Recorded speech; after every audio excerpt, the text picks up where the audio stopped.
Hello, everyone, and welcome back to the Finger Guns Podcast with Tony, Dave, and James. I am your HEE-HEE co-host, Jimmy, and I'm here with... Moonwalking Big T, Tony B. Yeah, and... Dave, don't stop till you get enough, Baldwin. Dave, I've never stopping for you. I appreciate that. I do Always. appreciate that. Always. We got a pretty fun episode, I think, lined up tonight. I am looking forward to talking about this one. Yes. It's going to be a thriller. Yeah, and the kid is not my son. Yeah. I promise. Yeah. Wait, what is this revelation? Which one? Oh boy.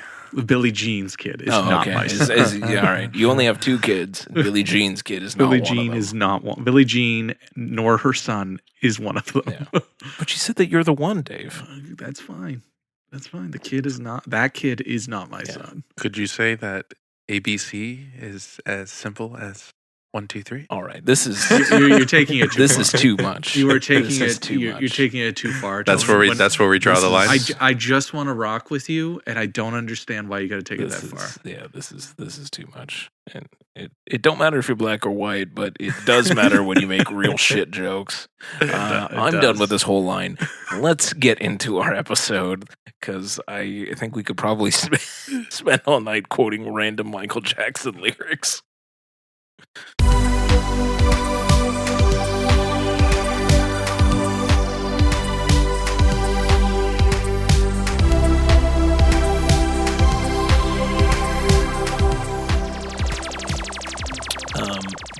Dave, do you have anything to plug up at the top? I do. First off, I want to say that I am a smooth criminal. Oh, it's still going. The puns. I just love it so much. I need to find my notes. What are we plugging today, Dave? Hopefully it is your butt. Well, that's always plugged. And it's got a tail coming out of it. It's a really nice one. There you go. Can you leave my butt out of this, please? Dave, it keeps the hemorrhoids in. This is true. I just wanted to remind everyone about Tap Film. They're launching their top 500 later this year.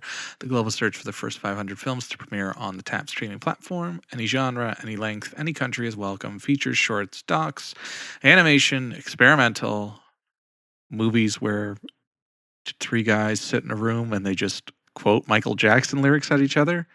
If you have it, You film it. you have it, you filmed it, they want it. And there's full transparency, and you get to keep your rights, which we love here at the Finger Guns Podcast. So if you want to check that out, that is on Tap Film, TAPP film.com. And as always, we have our 15% off code that is in the metadata of this episode. But if you're feeling nasty, it is FGTAPP15. So definitely check that out. And at the same time, I wanted to just give a brief shout out, the briefest of shout outs, because we're going to talk about this next week. Spoilers, we're going to have a special bonus episode next week. But the Hot Docs International Documentary Film Festival has started in Toronto. And it runs from, today's Thursday, but you're listening to this on Friday. But it runs until next Sunday, which is May 3rd. Yeah. So you should definitely get your documentary on, because we most certainly will. Yeah. And we're in the process of working out a few surprises that we're pretty jazzed about. So we'll work on those. But I want to turn it over to our festival Sherpa, Mr. Moonwalk and Tony B. I've never seen you moonwalk. Can you do a moonwalk for me, Tony? Not at this time, because the area that we are currently in is not it's not the moonwalking kind of area. But I don't think you know what? I don't think MJ would have used that as an excuse. I think he would have done it. He would have done it. He would have done it. Yeah, Consummate professional. But Festival Sherpa, Moonwalk and Tony B. What are the movies you are most hyped for? So there's a bunch of movies at Hot Docs that are definitely catching my eye. Just a couple to name off the top. Code of Misconduct. That one is about the hockey team and the sexual assault case that happened a year or two ago. And then there's another one called Scarlet Girls. That one is about women in Dominican Republic and surrounding motherhood and abortion. Dominican, as you guys know, Dominican is near and dear to my heart. So I definitely want to check that one out. And then there is Black Zombies, which is about Hollywood's obsession with zombies and just the traces of it and where it all began. Very, very excited about that one. And then there's a MySpace documentary. Dave, I know you never had MySpace, but me and James definitely had MySpace. What do you mean I didn't have MySpace? I most certainly had a MySpace. You had a MySpace? I don't even did. remember you having I did. a MySpace. I got a MySpace to impress a girl. To impress a girl? Guess who wasn't in Tony's top 8? His brother Dave. I was not in your top 8 of, evidently. And you know what? And I don't think I was in your top 8 either, James. I don't remember, Tony. You know, I just remember there was like a code, like everyone was getting into coding and stuff, and you could actually like hide your top 8. Yeah. And like there was a code to like, unveil the top 8. And a lot of drama. A lot of drama, I remember. Especially if you move down a spot. Oof. Oh, man. You knew you did something bad if you dropped. You know who I did have in my top 8? Was it Tom? Tom. Yeah, it was definitely Tom. There you go. Tom. Here's hoping Tom shows up in the documentary. I'm almost certain he will. He has to. He has to. He has to. It's a missed opportunity if he's not there. Yeah. It's one of the worst profile pictures of all time. It's such an iconic. It's iconic. Like a Bigfoot caught half on camera, like just Yeah. It's iconic. Yeah. Love it. I just love how like now, what is it, like TikTok or Instagram where you can like upload your own music and stuff, and they're like, "Oh, this is so amazing." It's like MySpace was doing this. MySpace back. Like I was getting I had to my music learn HTML. HTML and CSS in order to use MySpace. I just remember like you could put like words with the cursor and they like moved around. And it would follow your mouse around, yeah.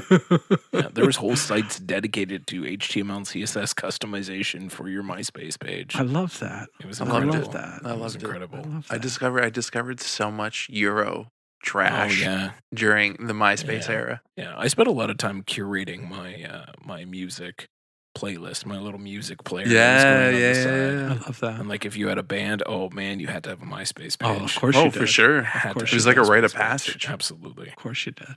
Absolutely. And then just to round it up, it's something that I think all three of us are excited for. It is the tower that built the city, and that is the CN Tower doc. Oh yes. And Dave will definitely have stories to tell about that one. We're excited to hear. Looking forward to it, man. Looking forward to it. I most certainly will. It's gonna be a bomb festival. This festival is near and dear to my heart. I don't know if you guys realize this, but the last 3 years running, at least one of us has had a documentary that we saw at Hot Docs in our top 10 for the year. It happened twice to me in 2013 and 2025, or not 2013, 2023 and 2025, and you guys in 2024 with Swamp Dog. Yeah. Swamp Dog. Yeah. Swamp Dog was there's always something at Hot Dogs that will just like come out of nowhere, and it's just like, this is fucking incredible. Yeah. You know, it's some of the most wild shit that I've watched at this festival. Absolutely. It's so we great. need on the podcast. Who? Swamp Dog. Yeah, Definitely.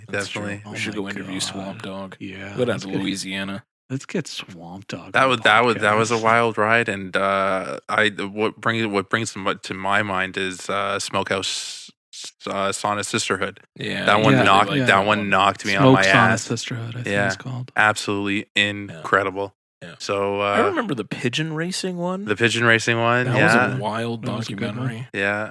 Was there did we see the table setting one at Hot Dogs? We did. It was like competitive table dressing. Yeah. We had Navalny. That was a big one. 2,000 meters to Andreevka. Yeah. You guys watched that weird one last year about matchmaking in Japan? Yeah, that was a wild ride. That was another one. Yeah. Oh my god! And then there was one where, it was about they were changing themselves into cyborgs. It was like cyborg generation. It was very weird out there. Yeah. Yeah. You just don't know. You never know. It's kind of the fun of it. I actually like last night. I was really thinking about the festival because I was in an Uber and we drove right past the Hot Dogs Theater, and I was like, nice. Oh man, I'm so excited. I'm so excited. Very nice. I like that theater a lot. Yeah. It's gonna be a great festival. It always is, and we thank Hot Dogs for welcoming us back. Yeah. And yeah, it'll be our fourth year covering Hot Dogs. Fifth year. Oh man. Yeah, we've been every year since every we year started. since we Yeah. started. Yeah. Wow.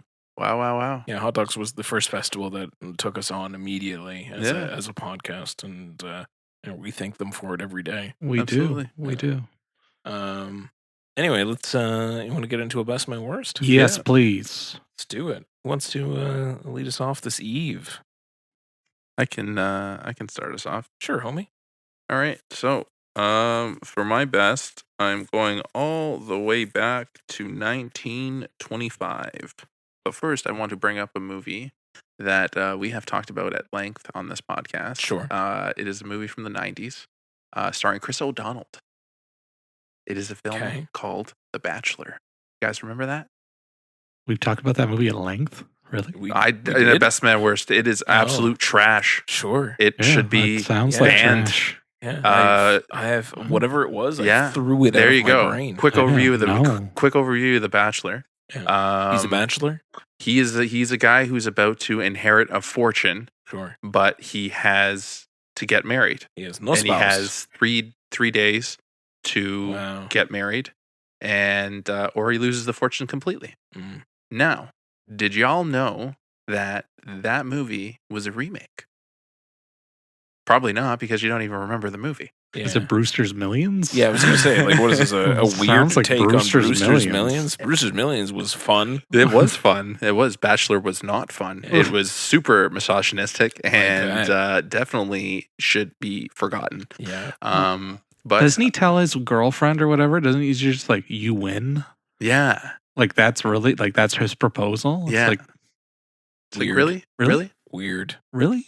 So I want to take you guys back to 1925. Set the picture, Tony. So I'm going to set the picture. Is it the time of talkies? Is it the time of flappers? It is. Is silent film? Is prohibition on? Prohibition may be on? But we are would have been on. But it is a silent film from one of the heavyweights of the silent film era. I'm talking about Mr. Buster Keaton. Oh, nice. And his film called Seven Chances. I was going to go with Bugsy Berkeley. I don't know. Honestly, in the silent era, I only know Charlie Chaplin, Harry Lloyd or Harold Lloyd, and Buster Keaton. Yeah, those were the heavyweights. Those were the only ones. Bugsy Berkeley or something. Yeah. Anyways, so Seven Chances. Mm-hmm. It's about a man named Jimmy, and he is about to inherit $7 million. And he has in 1925. Yeah, $7 million, like Rockefeller rich. But he only has the day. Oh, 1 day. 1 day. Oh my God. And hijinks ensue. I bet they did. This movie silently. This movie is fucking amazing. Oh yeah. There is I can tell you with 170,000% certainty, there is nobody like Buster. Sure. The physical comedy, the amount of things that man can say with just his face, is absolutely incredible. Nice. And there's this sequence. You'll remember it, or in the audience will remember it. Remember The Bachelor when Jimmy is sleeping in the church and he's waiting for his bride. And then he wakes up and all the fucking brides are there. Sure. And then he's literally like chased through the city with all these brides coming after him. The way they do it in Seven Chances is nothing short of amazing, because like Buster's doing that himself.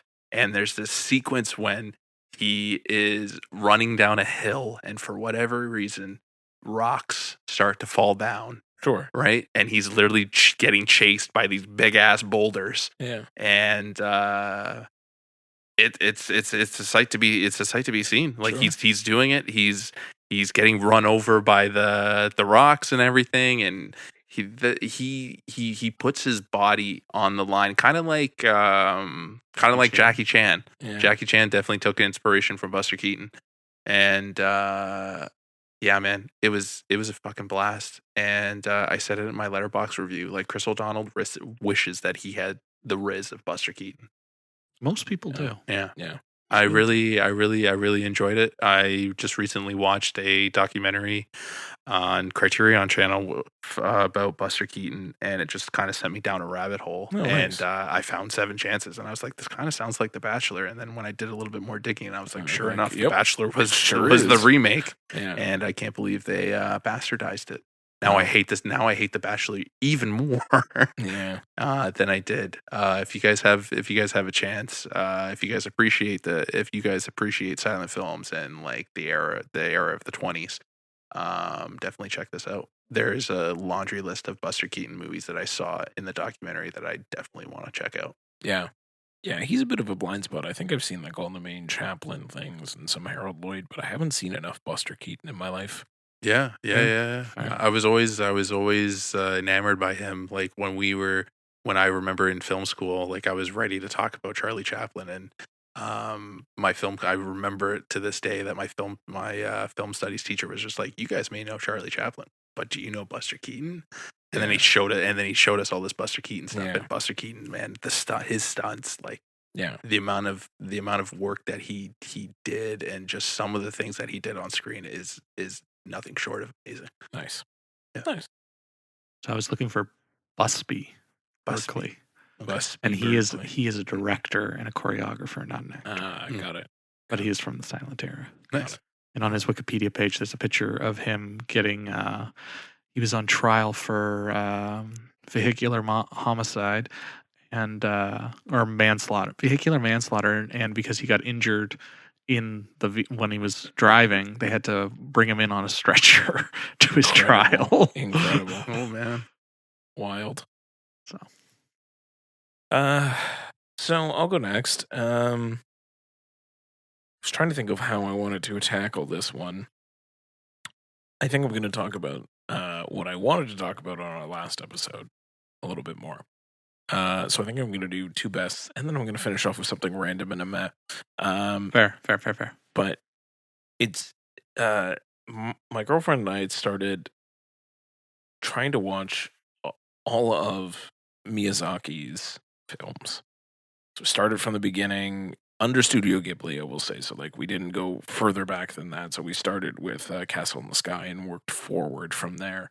And for me, these are all, save for Spirited Away, these are all first-time watches for me. I've literally never seen any of them except for, and as it turns out, only about half of Spirited Away. Why? I couldn't tell you. I have no recollection as to why that happened, but it did. You didn't see his new one? What's the new one called? The Boy and the Heron. Boy and the Heron. Nope. Okay, because you went and saw it, right? I went to the theater to see it. Yeah, because I saw it at TIFF. So. Yeah, so I wanted to see it. My girlfriend and I wanted to see it, and then it was like things got in between, and then it was like, it won the Oscar, and it was like, oh, we should really see it. And I was like, I've never really seen any of them, I don't think. So she's like, oh, I think we should rewatch them. Go down the rabbit hole. But with Miyazaki, you kind of have to be in the right headspace to go down that thing. I will say the other thing that we avoided out of anything Ghibli is both of us have seen, oh God, what is it? Grave of the Fireflies. I'm never watching that again. That is once, and I'm good. One and done. That is one and done.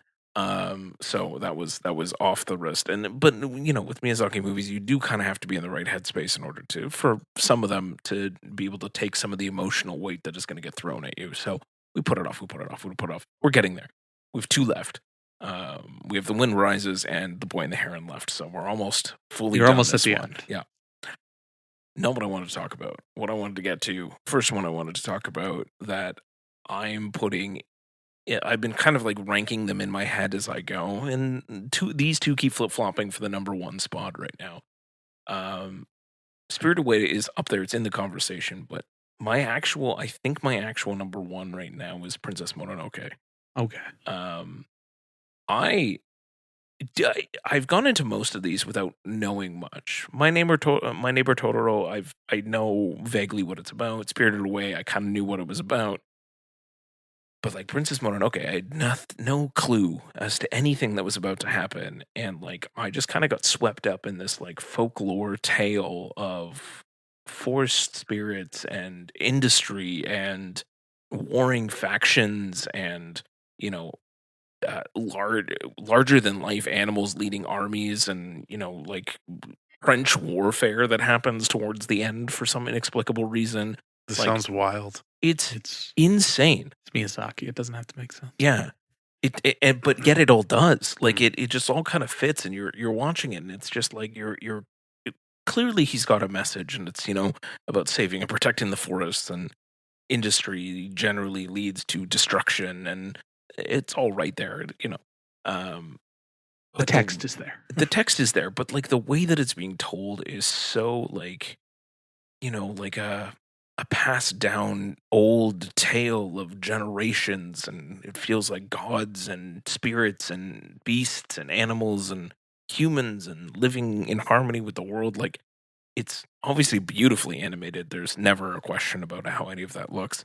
But it's like, it's charming, it's funny, it's sweet, it's heartbreaking, it's just an altogether just like movie. I was just blown away by it. I finished it and I was like, wow, I think I love this movie. It was after that one where I was like, I should find like a collection.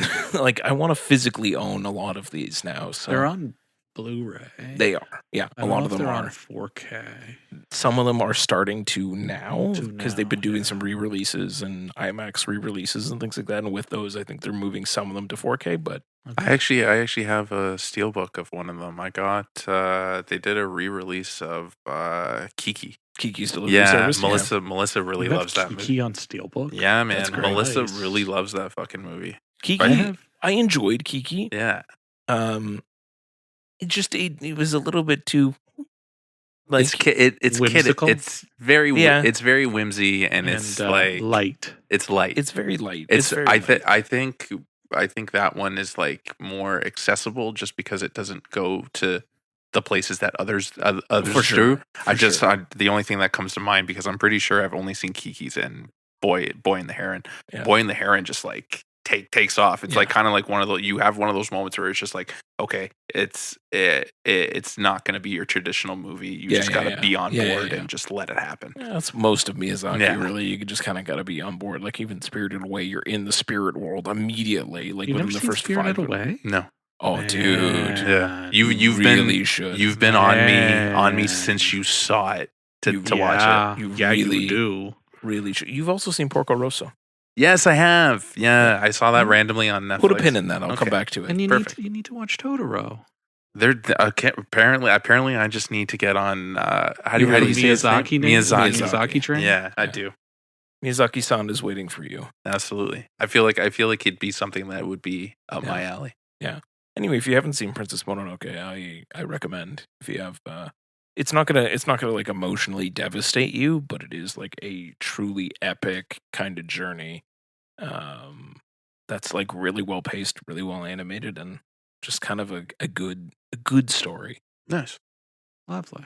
Yeah. Lovely. Anyway, Dave. I guess I'll pivot away from that and talk about the reimagining, I guess you would say, Is it The Wiz? of Faces of Death. Oh, okay. Oh, God. Okay. Here we go. Reimagining. Like The Wiz? In the best. Okay. So Damn. I've never seen Faces of Death, the original. The snuff film? The snuff film, the fake snuff film. Yeah. Which shocked me when I talked to friend of the podcast, Matt Layden, because we used to pride ourselves on watching fucked up shit. Yeah. Because he owns a copy, or he did own a copy of Cannibal Holocaust, and we watched that movie. What did he do with it? Did he throw it in the bin? I don't know what he said. I think he let somebody borrow it, and they never gave it back. It's probably for the best. Probably Good for riddance. the best, because I never want to see that movie ever again. There's very few movies that Dave has brought up in his life where he's been like, usually it's like, it's like Sallow, and he's like, yeah, we should fucking watch Sallow. The one he's always been like, you don't need to watch it. Seriously, it's fine. yeah. You don't. You'll You will move on with the rest of your life without Absolutely. ever watching it. Know that I have, and you don't have to. There you go. Cannibal Holocaust. Yeah. Yeah. don't ever want to. I never want to revisit that movie ever again. Like, it's been 20 plus years since I've seen that movie. Never want to see it again. Yeah. Anyway, so we prided ourselves on watching stupid, fucked up shit. Yeah. And for some reason, we never watched Faces of Death, which kind of shocked me. But I was really intrigued about this one because it's been on the shelf for about 3 years now. I have to say, I'm gonna figure out how to say his name. I know his first name's Daniel. I can get you there if you want to keep talking. He really wowed me with How to Blow Up a Pipeline back at TIFF. Oh, yes. Okay. So he's had Daniel Goldhaber. So he's had this one on the shelf for about 3 years now. It's finally out, and it's not. It's about a young woman played by Barbie Ferreira from Mile High Kicks, which we're going to talk about in a little bit, and Euphoria. And she works for she's a content moderator for a video streaming site. It's called Kino. Yeah, which amazing. It's great. And she has to watch all the videos that get uploaded and kind of decide like if they're going to stay uploaded or not. Right. And she starts coming across these videos that are well, people dying, people getting murdered in ways that resemble or homage the death scenes in Faces of Death. Yeah. And people are enjoying them and they're laughing and they think it's funny type thing, or they're sending it around because it's fucked up, but they don't think it's real. Yeah. And she's starting to think that maybe it might be a little more real than it should be. And she wants to start taking action and figuring it out.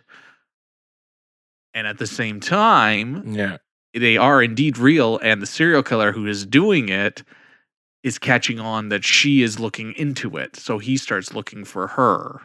Got it. And hijinks ensue. Got it. This sounds wild. It is very wild. There's like a dual scene where they're both Googling each other. Yeah. And it's fucking crazy. Because it's like, it's a split screen between the two of them. Yeah.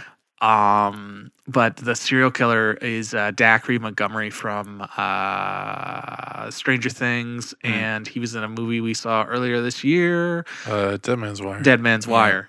He was the one wearing the Dead Man's Wire. He was. And he is incredible in this film. The titular Dead Man's Wire. The titular Dead Man's Wire was around his neck, yes. He's incredible in this film, and he is just very unsettling and gross, and just, like, you're watching him, and you're like, this guy is fucking crazy. Yeah. But I think what really puts this in the best category is that it's satirical, but it's not funny. But it's more like taking on the whole idea of how we consume violent content, and like our relationship with violent content in the wake of viral videos, and how World Star, and how the platforms kind of platform that content up and don't get rid of it. Yeah. Because her whole thing is like, we shouldn't be showing this. And her boss is just like, but everybody loves it. Everybody's talking about it. Yeah. We're all getting so many hits. Why the fuck would we get rid of this? But meanwhile, it's a fucking snuff film. Yeah.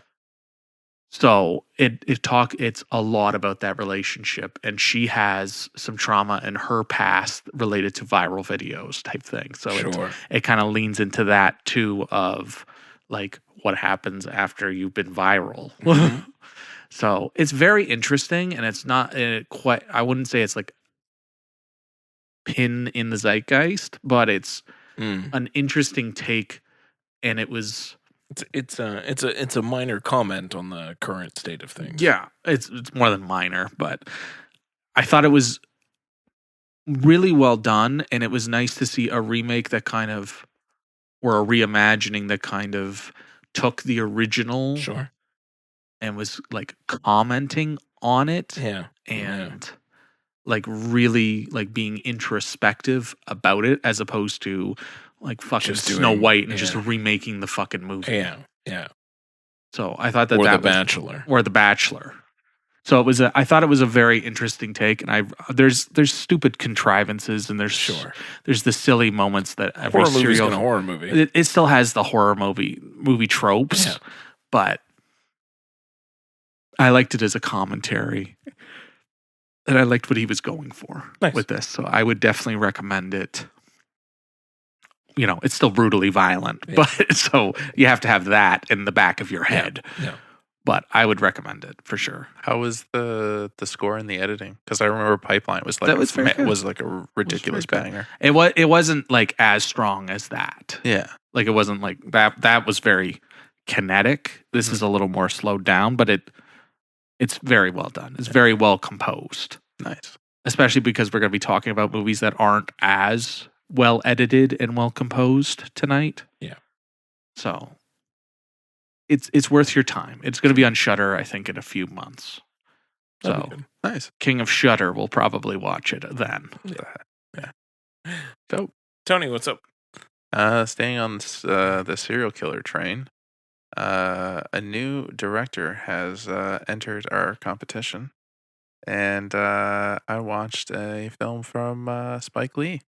Oh, nice. I decided to bust out my Kino Lorber edition of Summer of Sam. Oh, fun. Yeah. It is Spike Lee's Summer of Sam. Spike Lee's Summer of Sam, and oh boy, is it very Spike Lee coded. Spike Lee coded.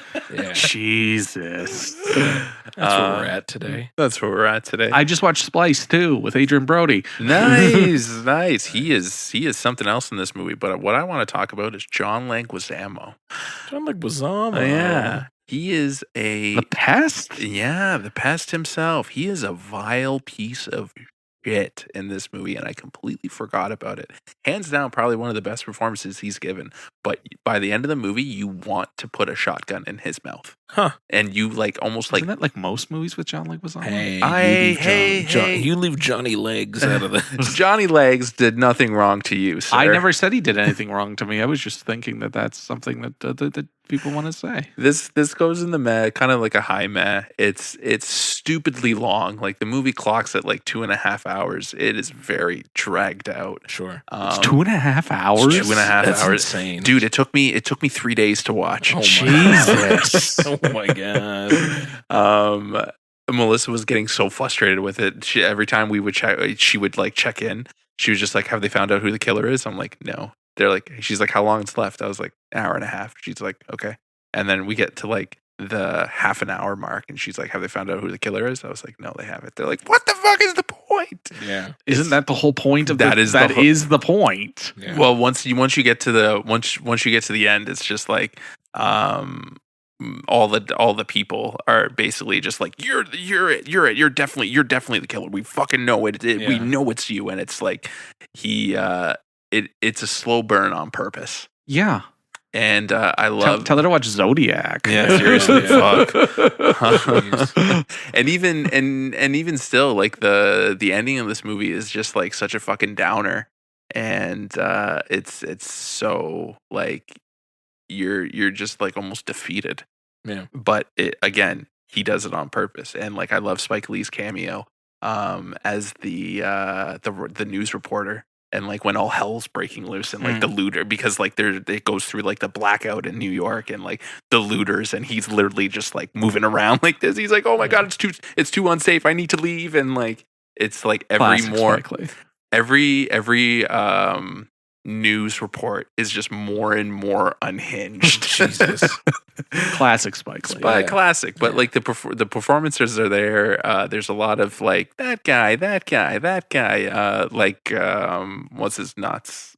We keep talking about him. He was in Alto Nights. Jackie Gleason? Jackie Priel. Oh, you know who I'm talking about?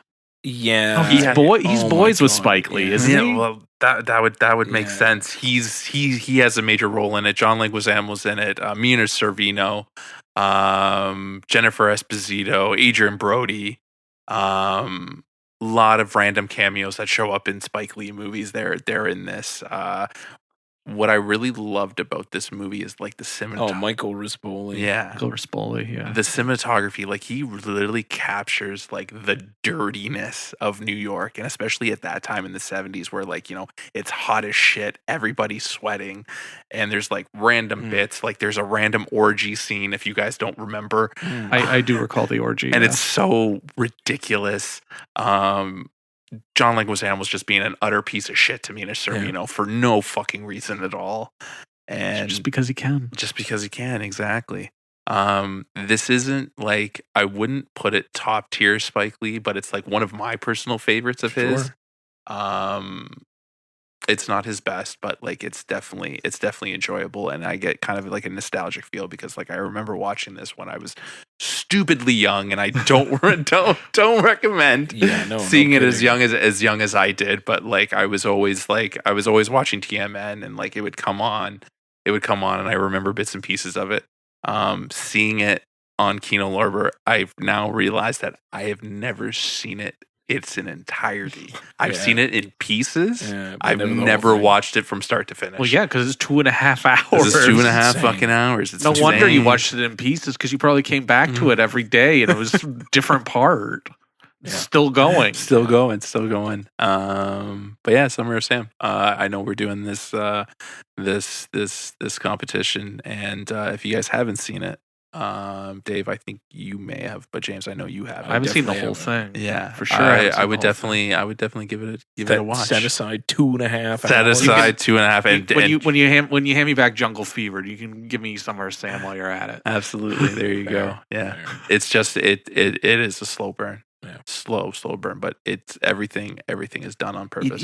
It is a genre that I do appreciate, like serial killer sort of Zodiac-esque slow burn style. And he makes it so dirty, and especially with like the editing and certain like colors, like when he's with the Son of Sam kind of character, everything is very grimy. It's very like uncomfortable. And like he plays with like the music to like really get under your skin. Yeah. Like it's fucking vile. Neat. It's an interesting one from Spike. All right. Yeah, I'm gonna check it out. You're on first name basis. Oh, we play bridge every Sunday, my dude. You play bridge? You don't just go. Spike, you just don't hang out with him and watch the Knicks. Actually, no, we don't play bridge. We play domino. There you go. Well, that makes more sense. At the courtside at the Knicks game. That makes much more sense. Absolutely. Motherfucker doesn't play bridge. No, he doesn't. He doesn't waste that time with that fucking schoolyard bullshit. Carrying on my little train, I'll throw another best in there because it was another Miyazaki that came out of nowhere and blew me away more than I expected it to.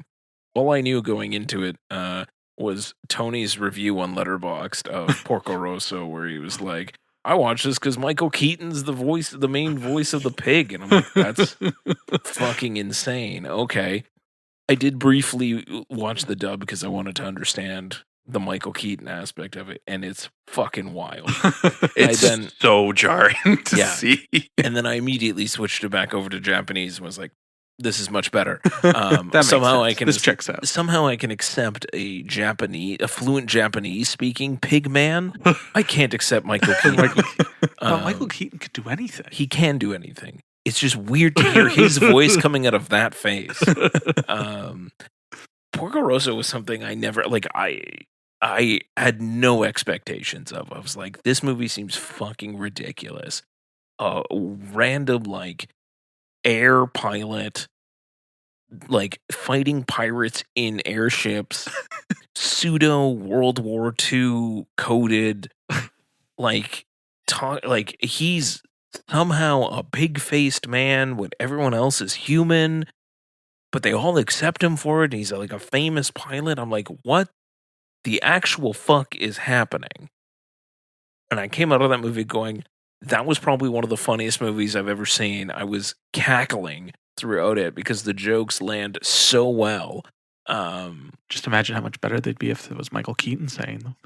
Possibly. I also noticed, actually, speaking of that, the subtitles that were synced to the version that I was watching, I think were from the English dub and not the subs from the... that's weird. Because there would be no Japanese speaking, but there would be 100% like words still going by, and I'm like, oh, that's interesting. So I noticed some weird tidbits, like the English dub over explains itself for no particular reason. Like, you get it just kind of looking at the scene, but they're like adding in lines of dialogue so that I guess Western audiences could get it. Yeah. And it's like, guy, come on. But anyway, fine. I'm better than everyone else.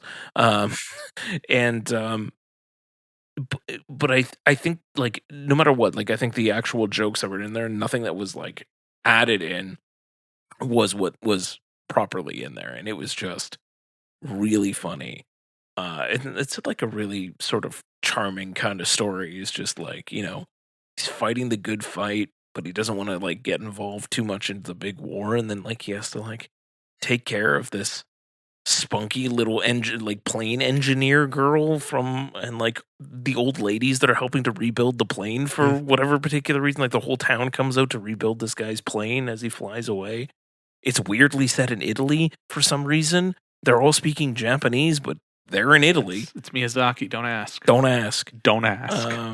Like, there's the huge climax at the end is like a fight to the death to either win a whole bunch of money, or the other guy wins the little girl engineer that he's become fond of, and like it ends in a fist fight, and then they all just kind of fly off. It's puzzling, baffling, hilarious, charming. It's great. Like, you just kind of accept this is the world. If as you kind of said about, and I haven't seen The Boy with the Heron, but like as you kind of mentioned with that one, it's like, if you're on board, you're gonna have a great time with this, and it's like you just get on board right away and have a great time. It's so much fun, and it's certainly like one of the most lighthearted ones. Out of all of the ones that he's done, like it's not gonna gut punch you anywhere. Like, you're just gonna have a good time. So yeah, Porco Rosso, loved it. Good Absolutely stuff. loved it. That's awesome, man. I'm glad you did. Yeah, good stuff. Now watch it again with Michael Keaton. Now I'll do the full English dub. Because I'm telling you now, it'll be a completely different experience. I'm sure it will be, because he's talking in his Batman voice, and it's like he's talking in the Batman voice, pretty much. Yeah, it's fucking wild. It's yes, yeah. Honestly, I think some of the voice talent that they've gotten for the English dubs is puzzling to me, to say the very least. I'm seeing like credits roll by, and it's like showing obviously the Japanese voice actors, but it also shows the English voice actors, and I'm like, Betty White? What the hell are you doing here? Robert Pattinson is the heron. Yeah. And in Kiki's, Kristen Dunst is the lead. Is the lead. Yeah. It's wild. The how they're able to get the talent that they do for the English dub versions of this. Yeah. This is why it's just like you almost have to watch the movie twice. Yeah. Because you're going to get a different experience. Yeah. Right? I love that. And it's like, and I love that they put so much effort into the dubs, right? Because like you'll see these animes, and the English dub is almost like ruining it, right? Yeah. Whereas I feel like with Miyazaki movies, like it only enhances it because you have these famous actors. Well, and it's like some of them are being like like the English dubbed versions are being like produced by like John Lasseter, and like they're like, Disney's involved in a lot of the dub releases and things like that. We don't talk about John Lasseter anymore. I know. I'm just saying, but like in terms of, and especially at the time that these were happening, like these were big names in animation that are taking on these projects. So like it's clearly there's a care and a craft. There's a level of love for these films, and they Dave. So on this episode of this was going to be a movie we talked about on the podcast, a main event on the podcast. I'm going to be talking about Lee Cronin's The Mummy. Well, one of us saw it at least. Yes, one of us saw it, and it was me. And it's a film. Well, it's ending up in the mess, actually. It's a film. It's a film. It's interesting. Basically, the idea is that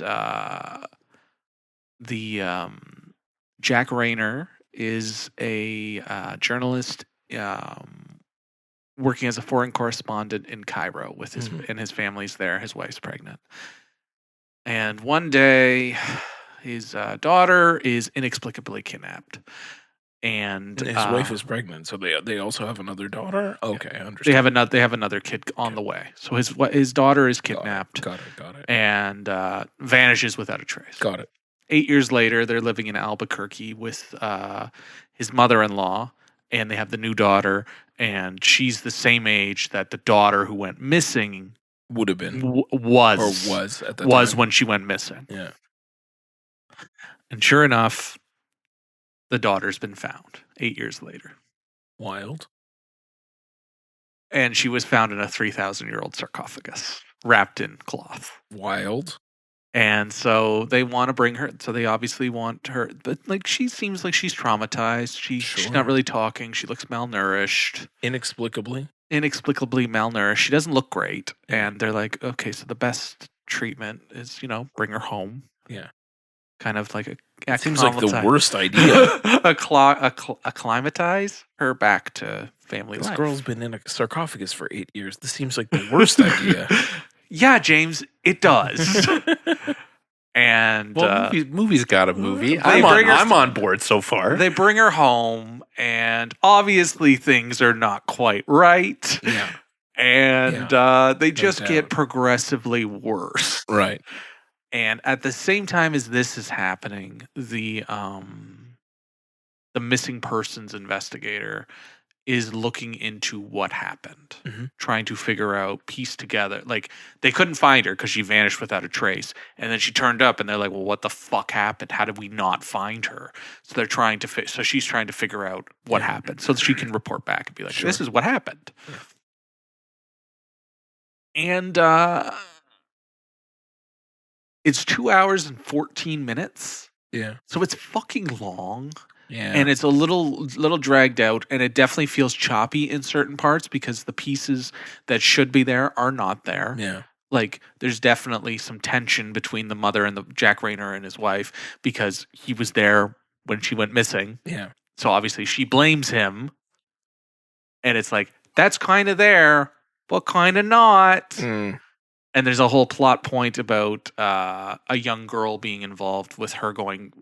Like, she was friends with a young girl who was involved in her disappearance. And it's like, but you didn't really mention this person before, and you barely mentioned her after. What are you doing? Mm-hmm. And then there's just parts where it's just an excuse to get fucking gross.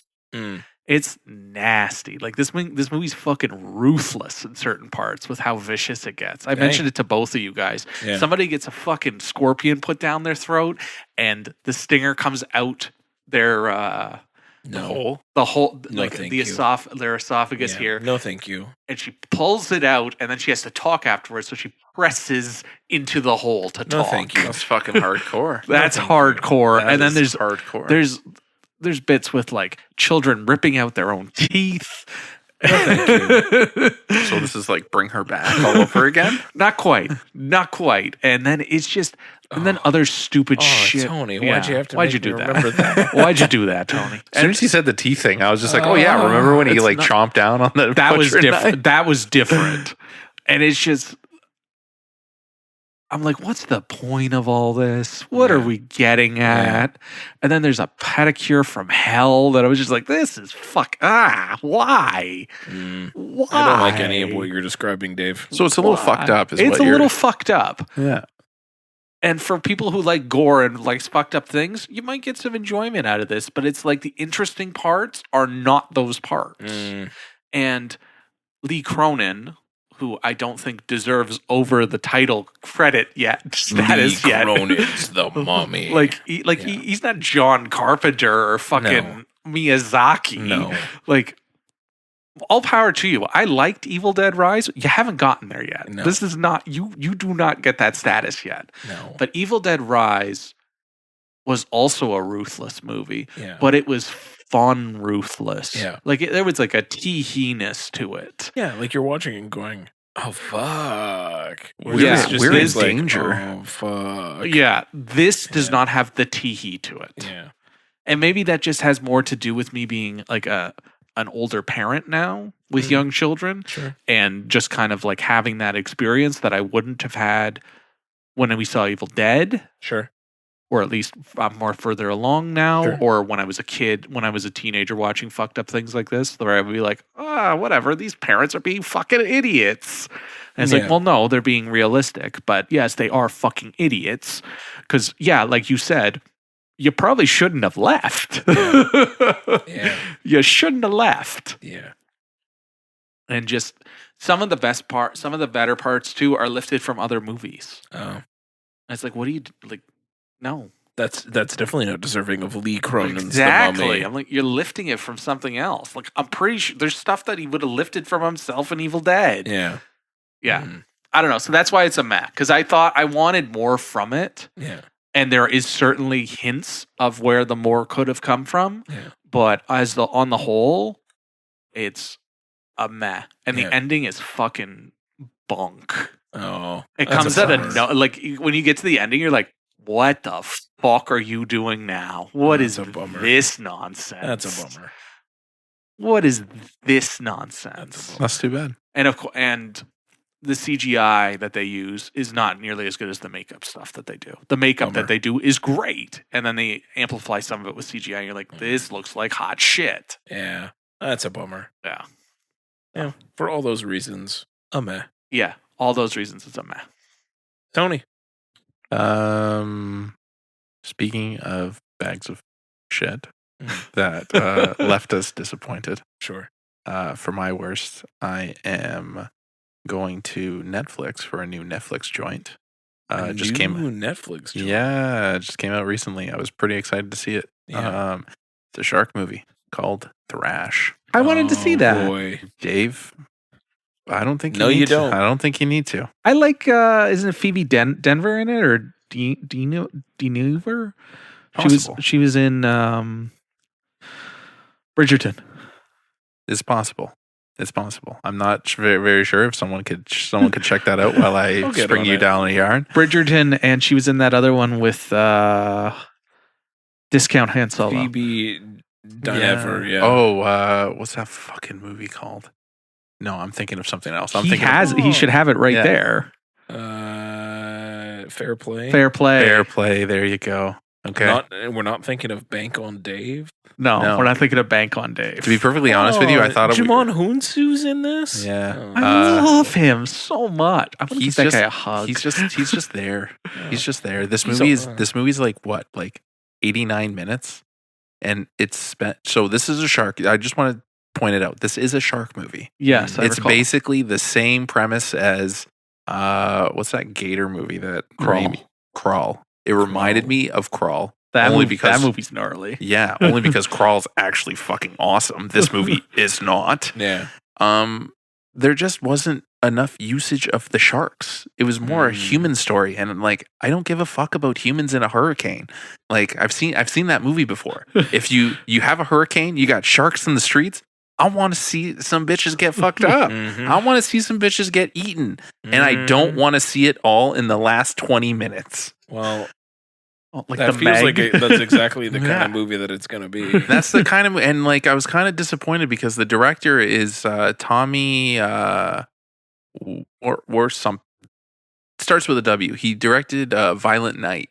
Yes, and he directed Oh, yeah. Nazi Zombies. Yeah, Dead Snow. Dead Snow, and he yeah. did Hansel and Gretel too, which is like it's okay. It's much It's better than just Thrash. okay. It's just Yeah, okay. yeah. Dead Snow. Fucking Tommy, we're awesome. cola. Wacola. We're cola. Yes. Violent Night. Fucking awesome. Dead Well- Snow. Fucking awesome. Wait, Violent Night is It's a Santa Die Hard movie. Santa Die. Okay, I did see that. Never mind. I was thinking of what's the John Woo one? Silent Night. Silent Night. Okay, I haven't seen that one. You don't need to see that one either. I Anyways, get my John Woo numbers. yeah, it's sure you do. Just watch all the Chung Yao Fat ones. It's It's perfect, true. It's perfect. true. I do want to No watch notes. that. Anyways, Thrash. There just wasn't enough there, and like, there's this badass scene that I'm gonna ruin for you guys. You really don't want me to watch it. I really don't want Don't you guys to watch it. There's a pregnant woman that gets saved, and like she's literally in labor, and she gives birth. She give birth to a shark. No, she gives birth in the water, and then you have that like little like drone out with all the blood like Sure, coming, yeah. and I'm like, oh shit, like that's obviously not great. So she gives birth, and she like holds, and she like the baby like pops out of the water, and she's like it's crying. She has this like, lovely moment. The shark cuts the umbilical cord.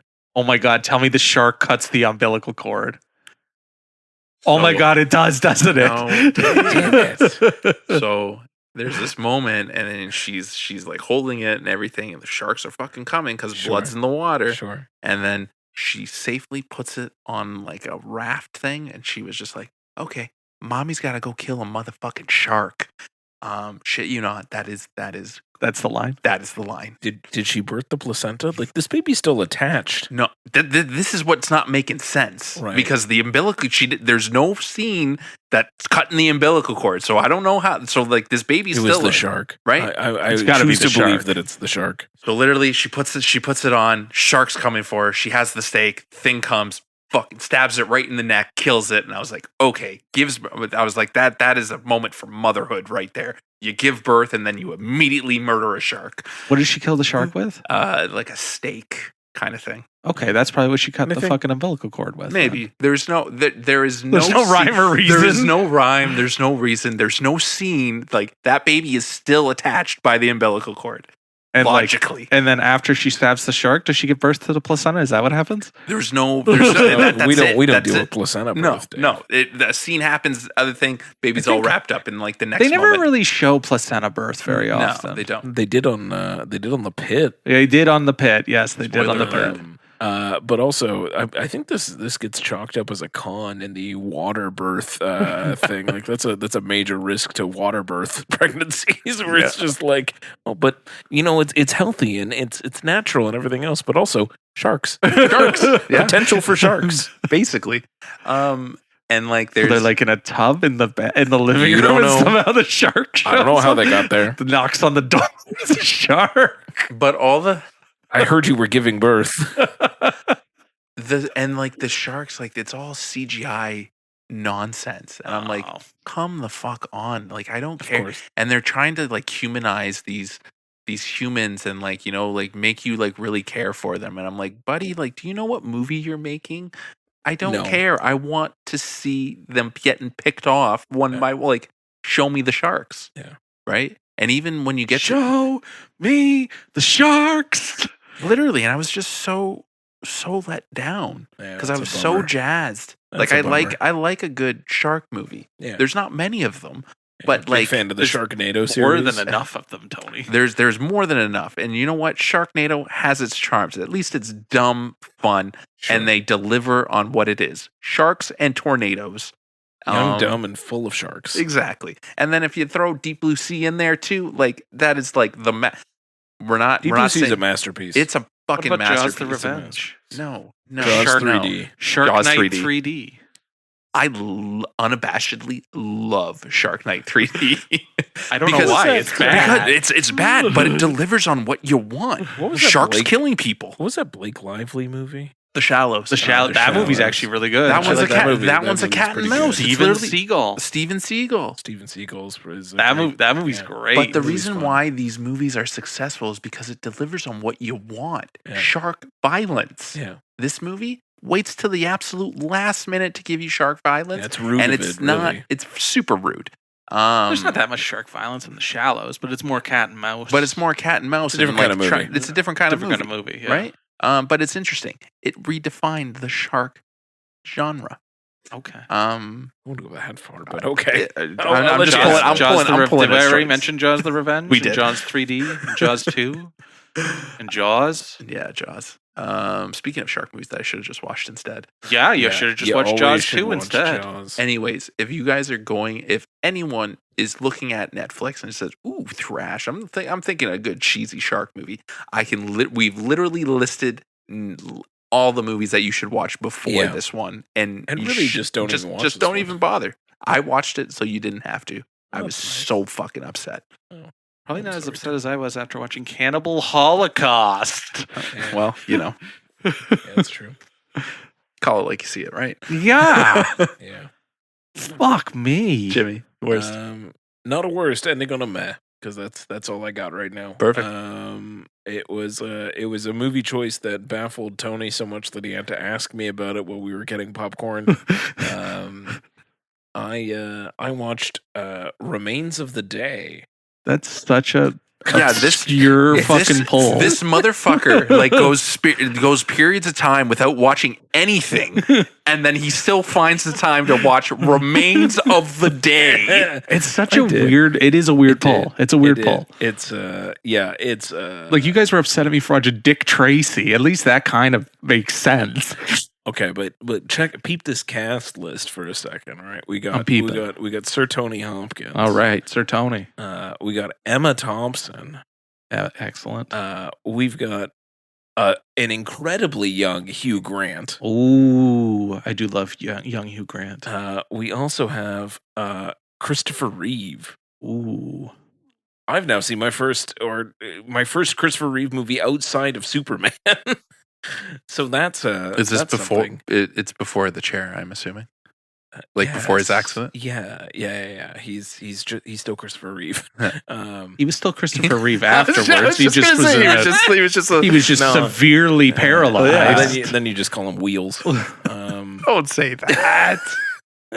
Anyway, this was a random one. It was all because I'm in a book club and we did read the book. It was one of the ones that we went through, and then we were trying to find something to watch, and because we had it fall through.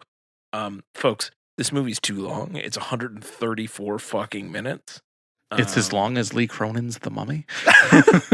That's a hysterical fact. It's far too long, but it is very much a British drama. The thing that I like about the book is it's told from the perspective of Tony Hopkins' character of the butler, but it's narrated that way. So it's very first person and it's all narrated, and you're hearing all of his internal thoughts. You get none of that in the movie. It's just like a very quiet sort of, there's long bits of silence where obviously, it's Sir Anthony Hopkins, he's acting his pants off as he always does. The problem is, this is also just a smidge after Silence of the Lambs. So his haircut and facial mannerisms and general joie de vivre is Hannibal Lecter. So you're just seeing him in a butler suit, but you can't unsee Hannibal Lecter because he's got the same slicked back hair. Obviously, it's still his hair part.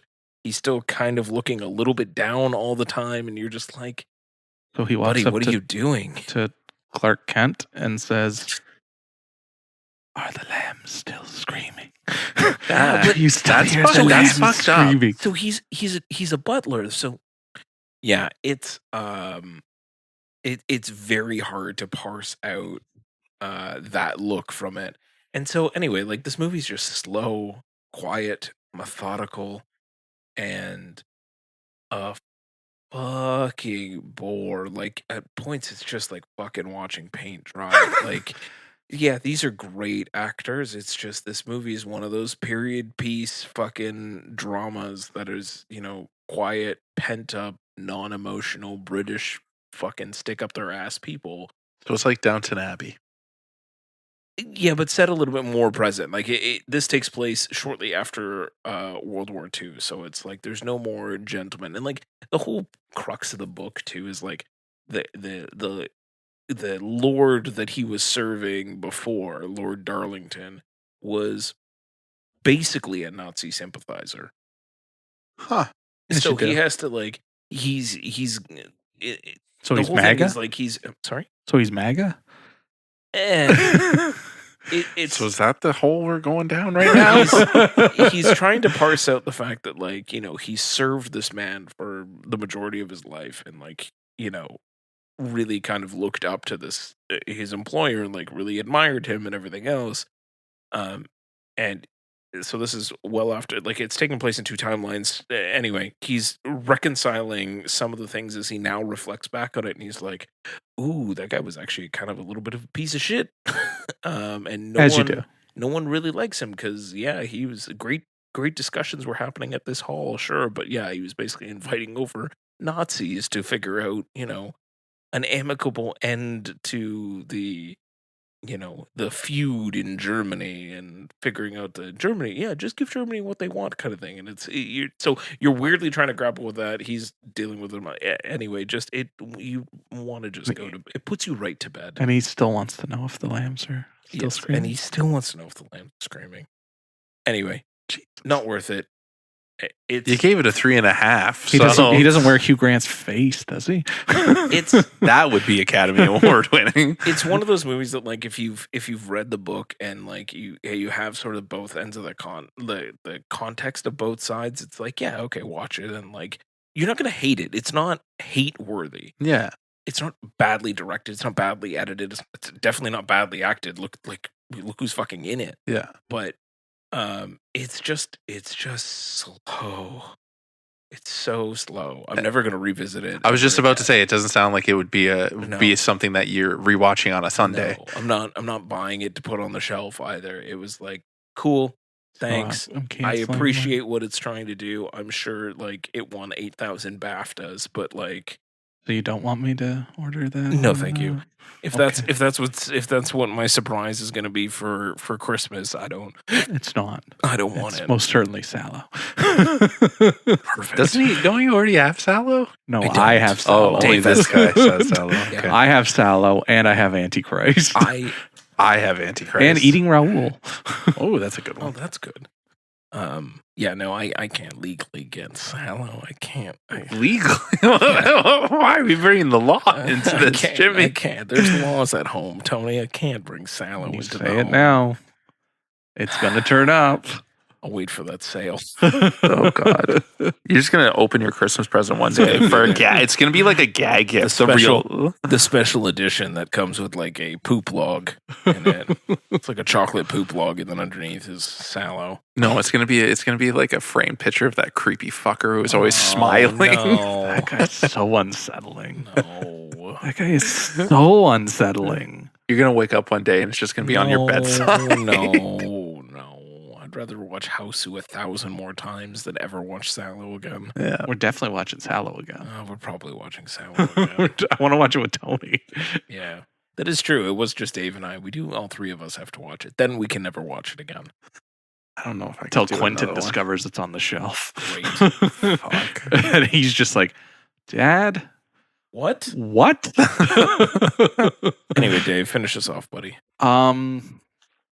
So I was going to talk about The Hangover Part 2, which is just very mean-spirited and ugly and gross and not all that funny. Yeah. But instead, I want to talk about another film that's mean and gross and not all that funny? Not all that funny. And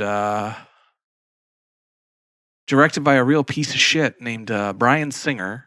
Oh, boy. Or at least ghost directed by Bryan Singer, because I'm pretty sure Dexter Fletcher directed most of this movie. Sure. I am talking about the Oscar-winning, Best Picture nominated Bohemian Rhapsody. Yikes. Starring Oscar winner Rami Malek as Freddie Mercury. Yikes. Ooh, yikes. Why? I know why you revisited it, but also why? I haven't seen this movie since it came out. And when it came out, I gave it a mixed favorable review. True. So like a 3.5?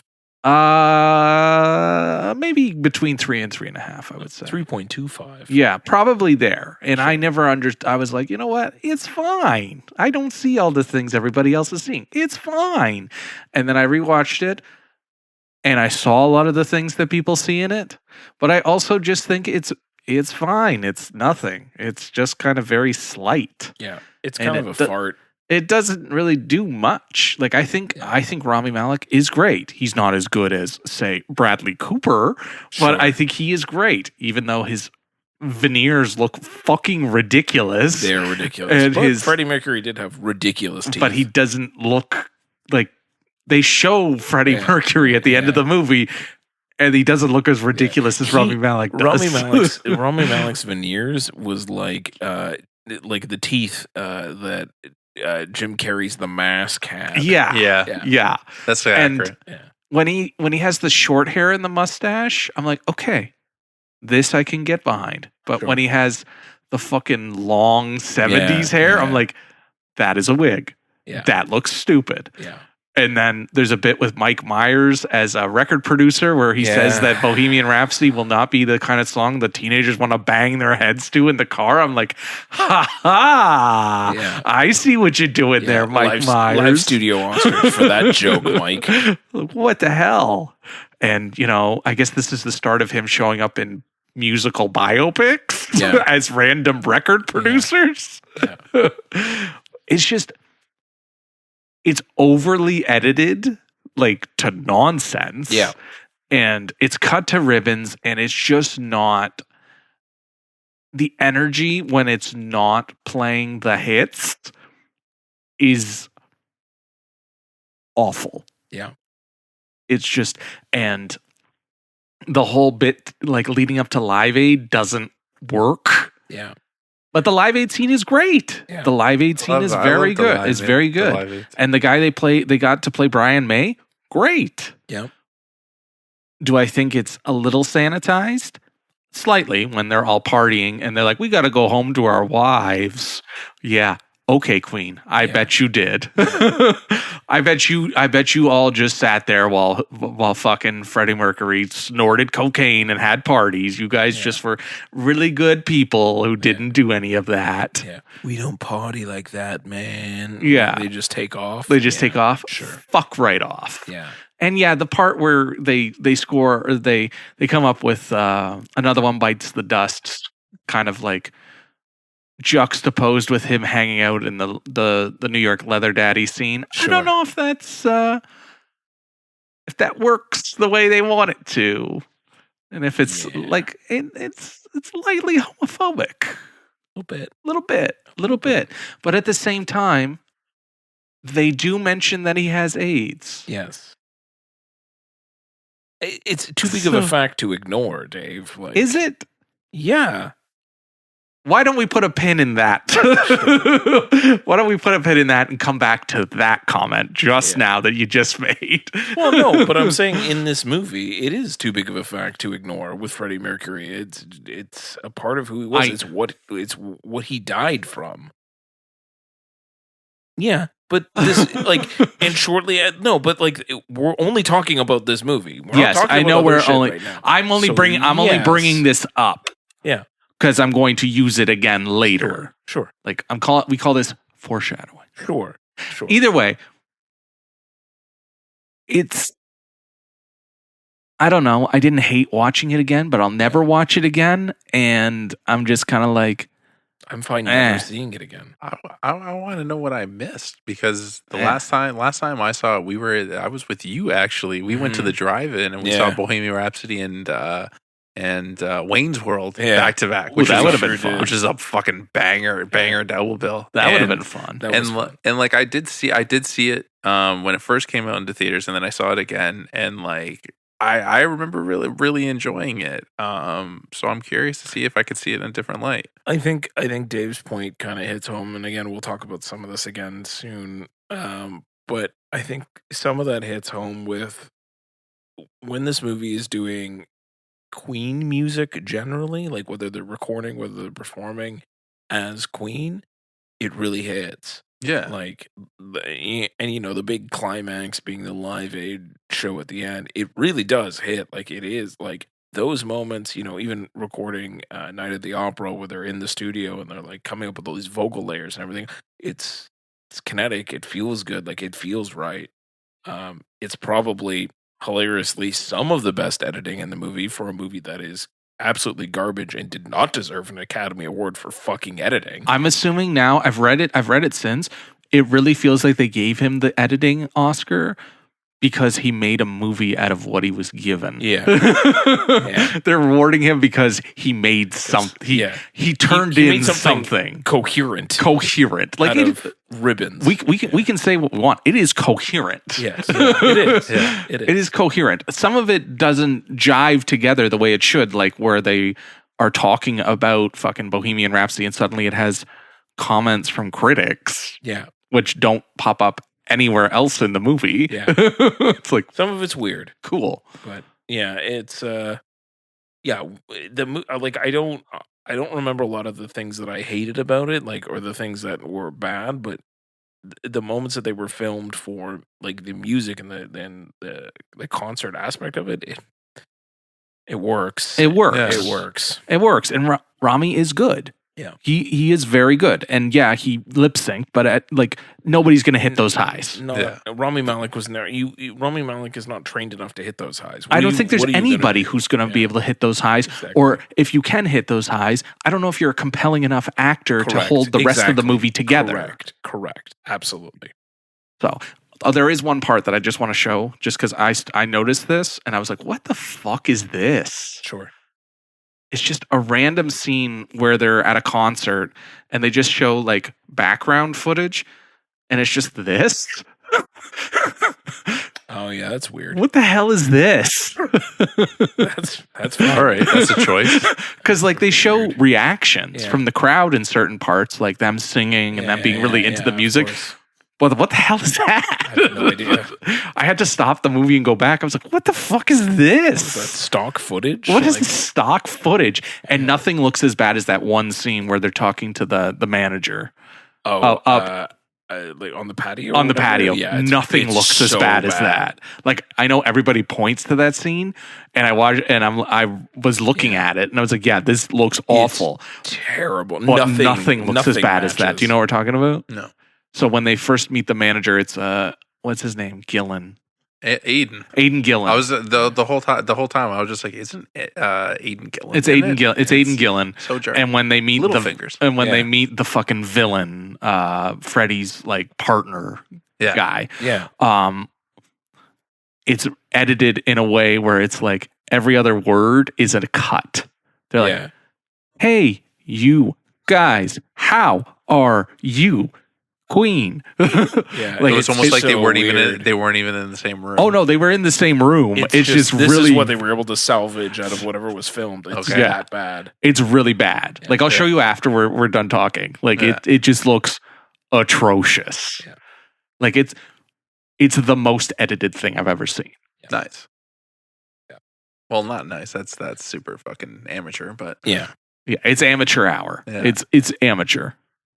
Anyway, But yeah, I don't know if I'll revisit. Like I don't have the same vitriol vitriol. that everyone else has for this movie, but I don't think I need to revisit it ever again. I haven't seen it since the last time Tony mentioned it, and I honestly have no desire to go back to it anytime soon. So thanks, Dave. You're welcome. The Oscar-winning Bohemian Rhapsody. Wild. wild. Anyway, do we want to get into a quick screener before we get into our main segment? Yes, I do. All right. It's screener time. The movie's not even out yet. You cannot watch it. We'll tell you if it's any good. Screener time. What do we got, Dave? So we wanted to talk about Chandler Levack's Mile High Kicks, which we mentioned in passing last episode. She also has her new film, Roommates on Netflix, which is a Happy Madison joint. Not that great. Not that great. I've heard very mixed things. It's very mixed, but Mile High Kicks is lovely. I enjoyed it a lot. Tony, you rewatched it because we watched it at TIFF together, and you actually got to see the whole thing at TIFF. I missed the last 5 or so minutes because I had to go see my second wife in her boxing film. yeah. Well, there was it was good to see it all uninterrupted. James, I don't think you remember there was a medical emergency during the film and it Yes, I stopped for remember about you like saying. 20 or 30 minutes. Yeah. So seeing it uninterrupted was a much more pleasant experience. Sure. Yeah, I really want a Bone Patrol shirt real bad. Yeah. And I want their EP on vinyl. Call up Miss Levack and see what she can give you. Seriously? Yeah. Yeah. What did you think, James? I thought it was. Have you seen I Like Movies? Yes, Or is I it have. you have? Okay. Yes, I have. I thought this was fine for the most part. I think it was it did a relatively good job of capturing a certain time and place in Montreal. But for the most part, I didn't really vibe with it. Okay. I don't know. I found it consistently like it's one of those movies where you're just watching someone kind of just destroy their own life for a while and like trying to figure it out as an adult, but it was just the way that she was going about it and the fact that like, all of the sort of correct love interest was right in front of her fucking face the entire time, and she just continually kept making the wrong decision, the wrong choice constantly to her own career constantly was just like I'm done with this movie. Like Well, it's semi-autobiographical. oh, I get it. I get it. It's a very personal story. I understand. It didn't, Like to the point where Barbie Ferreira looks like Chandler Levac at some of some points. yeah. That was very jarring when I saw an interview with Chandler, and I was like, I see what you did there. Yeah. I don't know. It just seemed like there was just things kind of happening, but none of it really mattered by the end of it. It was just like, and I'll go back home and everything's going to be fine and everything works out fine and everything's okay. Like That's fair. it was just like, I don't know. Like I just spent this time in Montreal with you bumming around, trying desperately to have sex with anything that looked at you the right way.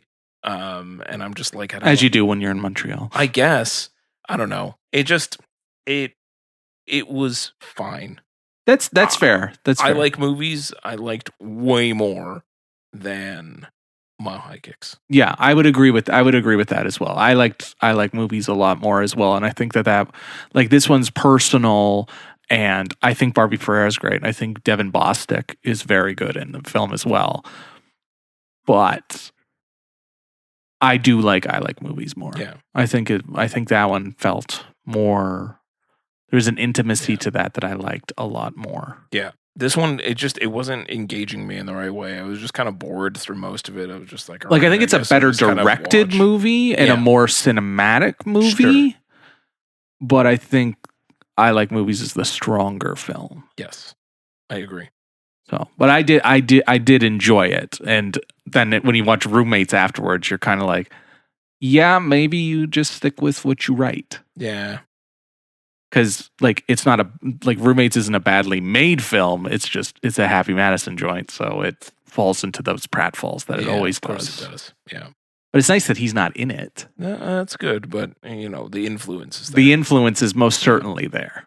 Yeah, this one honestly, Jay Baruchel playing a skis bag, sure, that's fine. Yeah, and generally I liked Barbie Ferreira in this as well. I was just. The roommate is the girl from Red Rooms, right? I believe she is. I believe so. It does. She does look familiar. I believe the roommate is from Red Rooms. I haven't seen Red Rooms. Yes, you're correct. Okay, I thought so. Yeah. And I know Isaiah from I Love Movies is in it. He's in it. Yeah. He's in it. I wanted more of him because I love him. I think he's great. Yeah. Yeah. I really liked Stanley Simons. He played Chevy. I fucking hate Chad. That guy's such an asshole. He's a fucking asshat, but he's such like an adorable jackass kind of thing. And like, is he? I fucking hate that guy. Dude, he was a huge piece of shit. But like some of the things that he said, like his dialogue was just like so ridiculous. And like the one scene, it was at one of the poetry parties, and he's literally like in a dress, and like he puts on the lipstick, and he's just screaming into the mic, and everyone's into it. I'm like, this is fucking ridiculous.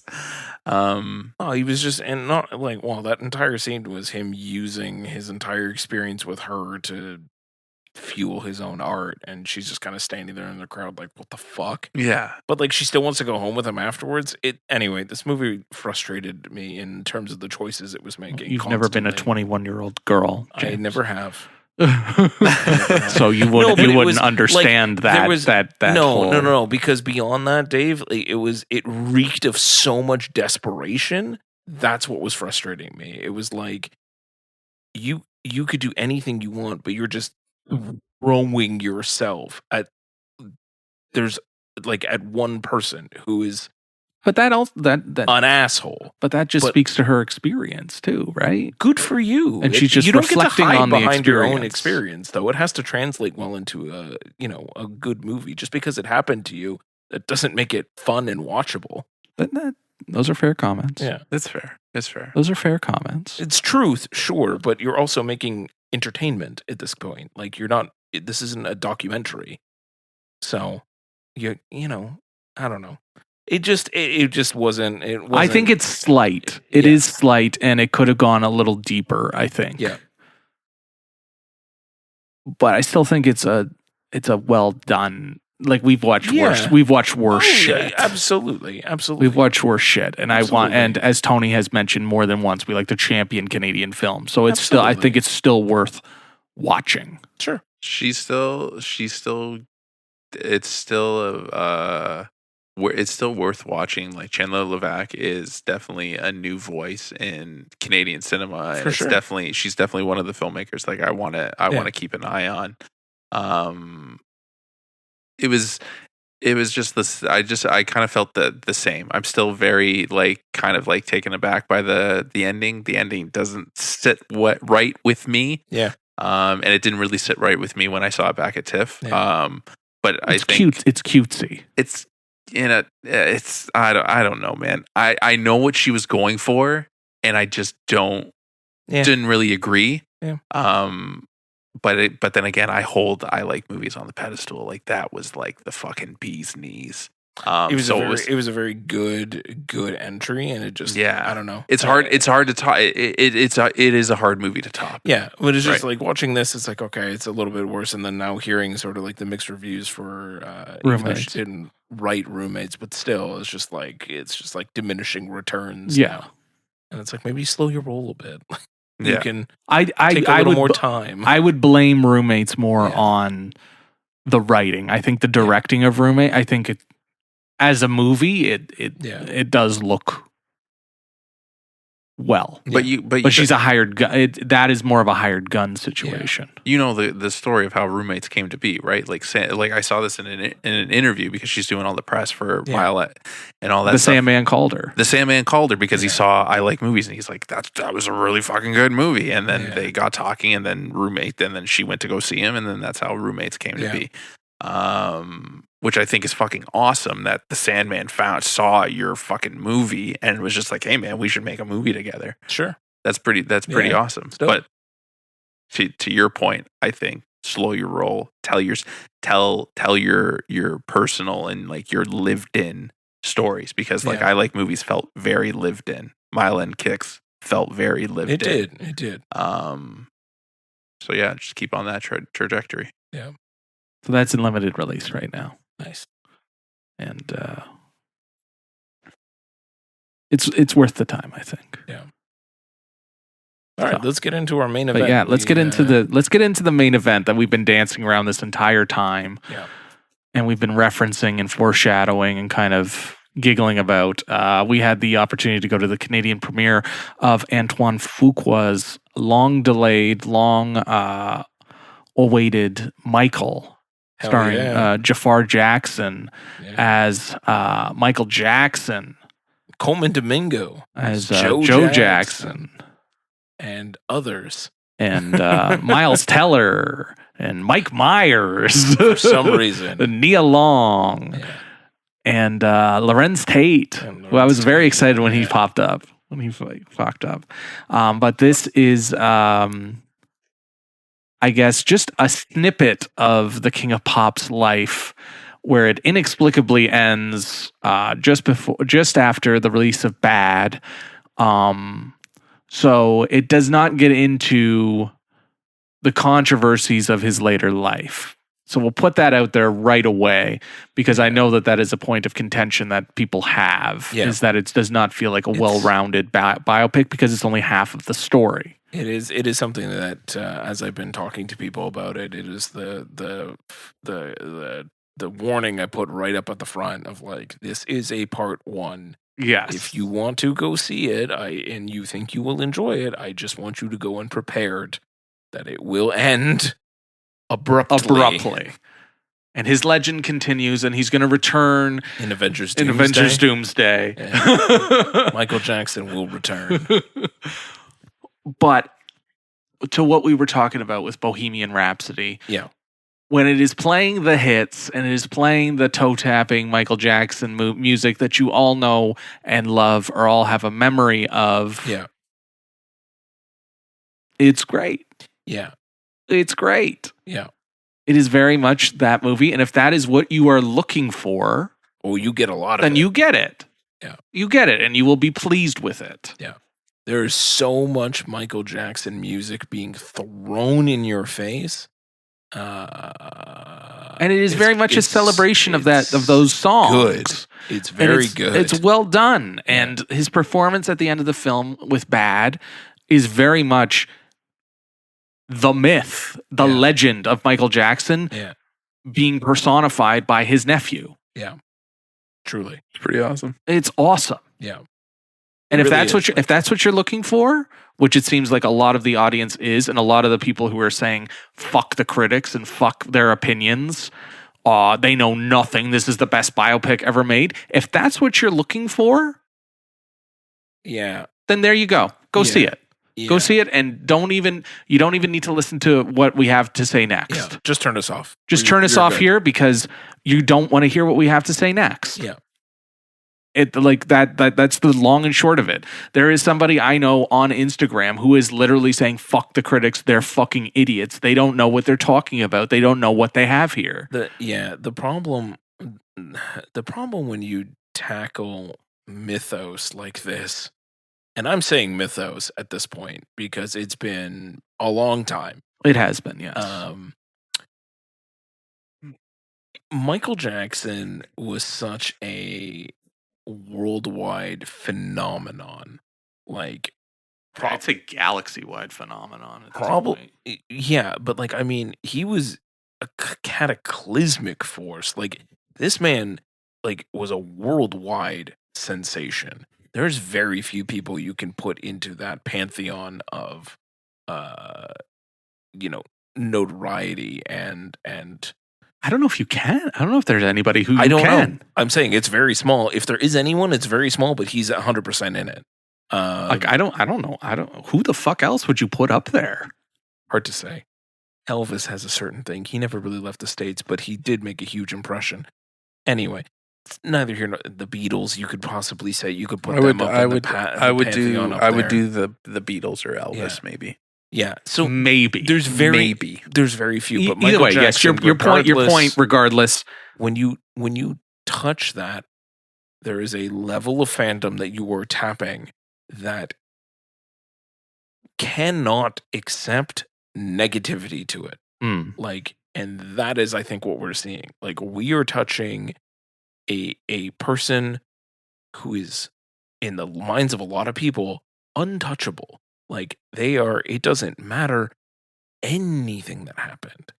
If you were putting a movie together about Michael Jackson's life, these people are going to soak it up like a sponge. It is going to be the best thing they've ever seen in their life because Michael Jackson probably meant a lot to them growing up.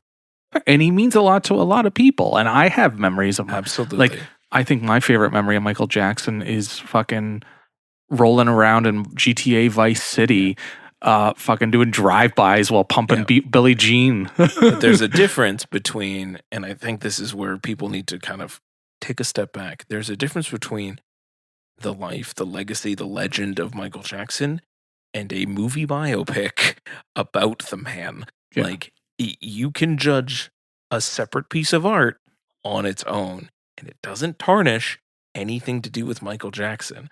I can say that this movie is literally just the top first line of every single paragraph on his fucking Wikipedia, and that's it. Like And the first half of his Wikipedia. Yeah. Up until Bad, that is a fair criticism to lob at this movie. It has nothing to do with Michael Jackson's legacy whatsoever, or his songs, or his music, because as we said up at the top of this, they're all great in this. Like, that piece remains great. Another thing that we've talked about, and I think maybe it was when, Tony, I think maybe when you recently watched Walk Hard, right? I did. No, I so did. you I did. did. We talked about the fact that like Walk Hard or Pop Star or others kind of like eviscerated like the music biopic, but it never really worked enough. So we keep getting the same fucking music biopic. It's the same goddamn movie every time. And to your point about Bohemian Rhapsody, slightly, in being that it's the same fucking producers, the way that this movie ends, and there's reasons why it ends the way that it does, it feels the same because you do this huge big performance and that's the end of the movie. And it's like fuck you, do literally anything differently. But to Bohemian Rhapsody's, I guess it's credit. Yes. There's a build up to that performance. Absolutely. Versus What I'm saying is there's challenges here. Versus Michael, where there is no build up. It just sort of happens. It just ends for reasons. Yeah. Which is to do with the fact that they had That to they re-edit the whole absolutely- thing, and they fucked up. They screwed the pooch and didn't look at fucking legal documents properly. Yeah, they fucked up hard. But even then, thinking about how it was what the third act was supposed to be, I still think that was, it wouldn't have matched. It would have been two different movies. The way I was when I was watching this movie, I had that in the back of my head, being like, okay, this was supposed to end with a court case. I don't know how you edit. I don't know how supposed to you be more edit. sprinkled in. Oh, okay. Yeah. Like it's supposed to be the way it was filmed or the way it was intended was that the beginning of the movie is the police are turning up to raid the Neverland Ranch. Yeah. And kind of it's him reflecting on That- everything that came before that. that changes things. That changes things then. Exactly. Because that's a completely different. No And that's wonder a this completely movie, different movie. No wonder this movie feels so fucking choppy. Yes, because he's reflecting Or on there's everything. there's weird lingering moments when he's like petting the fucking image of Peter Pan and kind of staring Yeah. at it with Yeah, Neverland. and he's like, 'Cause and there's none of always those a moments close. make There's any always sense. there's always like the close up of like Neverland. You're like, And he Neverland, keeps talking Neverland. about it. None of it makes any sense in this movie. No, Right? So the pieces that are there, Yeah. all the interesting moments in this movie or anything that even resembles engaging with who he was and his flaws, all that interesting stuff is just kind of there. Yeah. And it's just kind of sprinkled in. Like you because can- the best parts of the movie, like him getting his nose done the first time and being so upset and Joe making fun of him. That's a really interesting moment. And that's a really it's a painful thing for him. Yeah. But then they don't really go back to it. Well, even the abuse he sustained as a child, like they don't shy away from it. But even in this, it's just kind of, it feels very, methodical. Like we're just kind of going, chronological is actually the word I'm looking for. It feels very chronological. We're just following along. There's no, you watch Michael Jackson get his ass kicked by Joe Jackson, which I'm sure happened. First of all, it only happened to Michael Jackson in this movie, which Once or twice, yeah. And it only happened to Michael, yeah. yeah, which 100%. Joe Jackson was fucking beating his entire family up. But fine, sure. We'll talk about that whole piece in a minute. But like, you never really deal with it. It just is like, okay, you can see how his relationship with his father was in that case. But it would have been more interesting if it's tied into his who he was as a person later on, and like you could then draw those parallels back and be like, yeah, right, because he never really had a childhood because his dad was a piece of shit and beat his ass and worked him to the bone, and like, oh yeah, he's constantly made fun of for his appearance and his vitiligo, and he never really had childhood friends, so he always like, you could piece, like, I'm piecing it now in my head of what it would have looked like, and that would have been a fucking much better movie. Right? Can I just say what I'm tired of with fucking with music biopics? Yeah. And it's Is it Mike Myers showing up? Well, yeah, It's that. most certainly Mike Myers showing up. And him not wanting his music at the back of the bus. Yeah. What the fuck kind of line is that? Cinema. I'm tired of the shitty father angle because it's literally in every fucking biopic. I just watched the Springsteen biopic, and there's literally like they literally go to black and white flashbacks of him being a shitty father, and like it's in Walk the Line, and it's in Rocket Man, and like you can always Bohemian Rhapsody too. it's like, there's always there's always he's not it's abusive. different, He's just kind of just not supportive. you can even go as far as like Better Man, and like that Yeah, he was relationship. shitty too. There's there. always that father angle, and I'm so fucking sick of seeing it. You can't.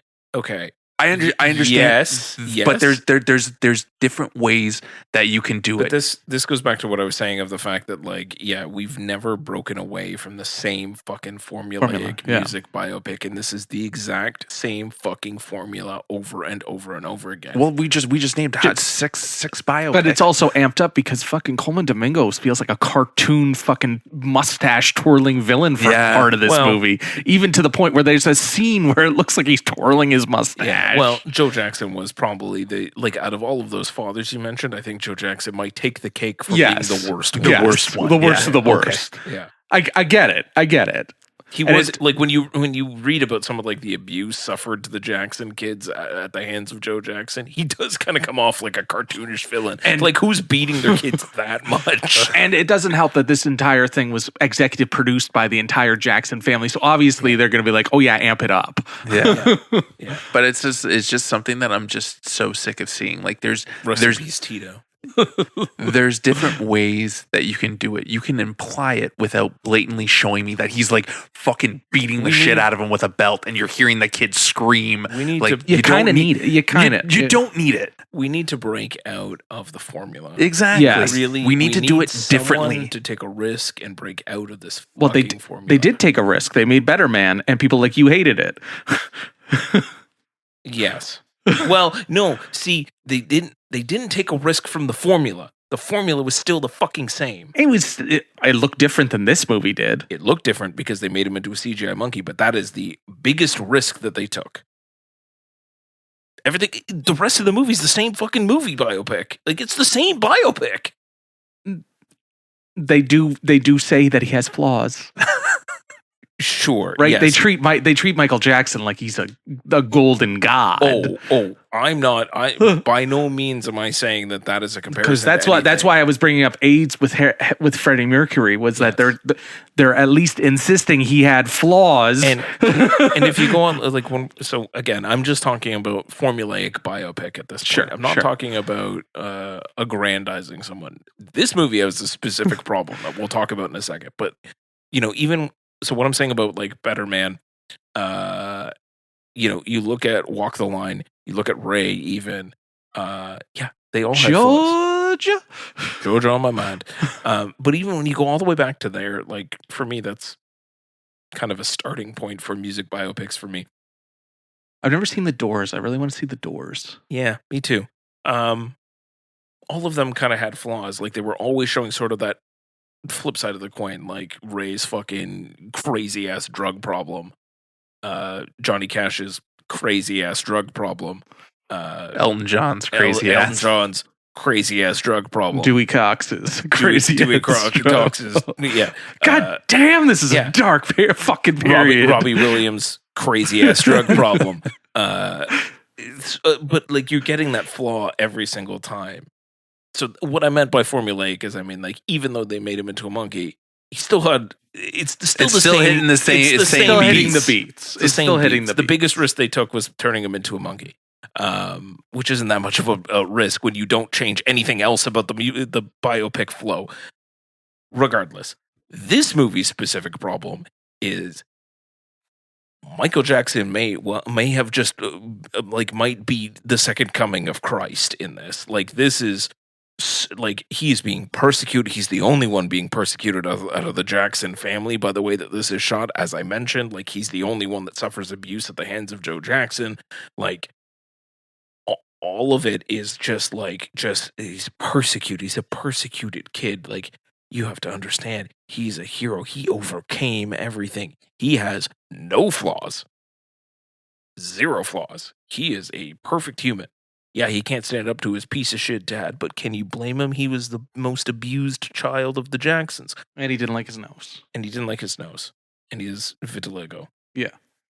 Okay. you're not like nothing else is being addressed. And sure, it sounds like the original version of this movie was probably going to do some of that, but by cutting that out, you've cut out all of it. There's nothing left of flaws in this. He is just on a trajectory rocket to the moon.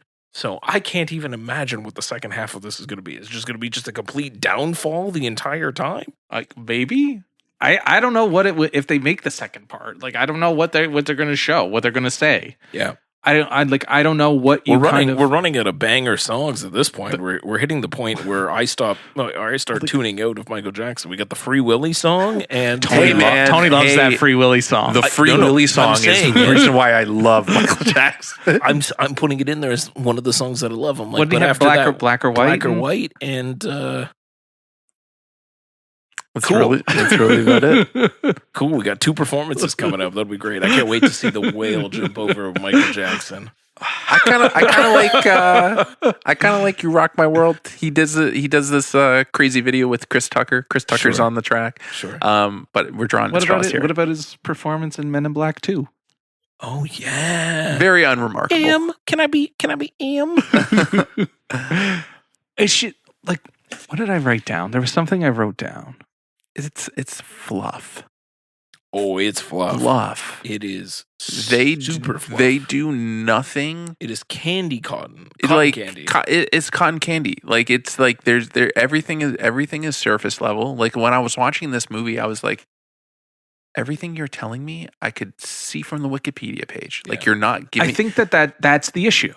Yeah. You're not giving me any meat and potatoes. Like I don't know anything new. I didn't learn anything new. Nothing. He's just putting on he's doing a great like Jafar Jackson, incredible.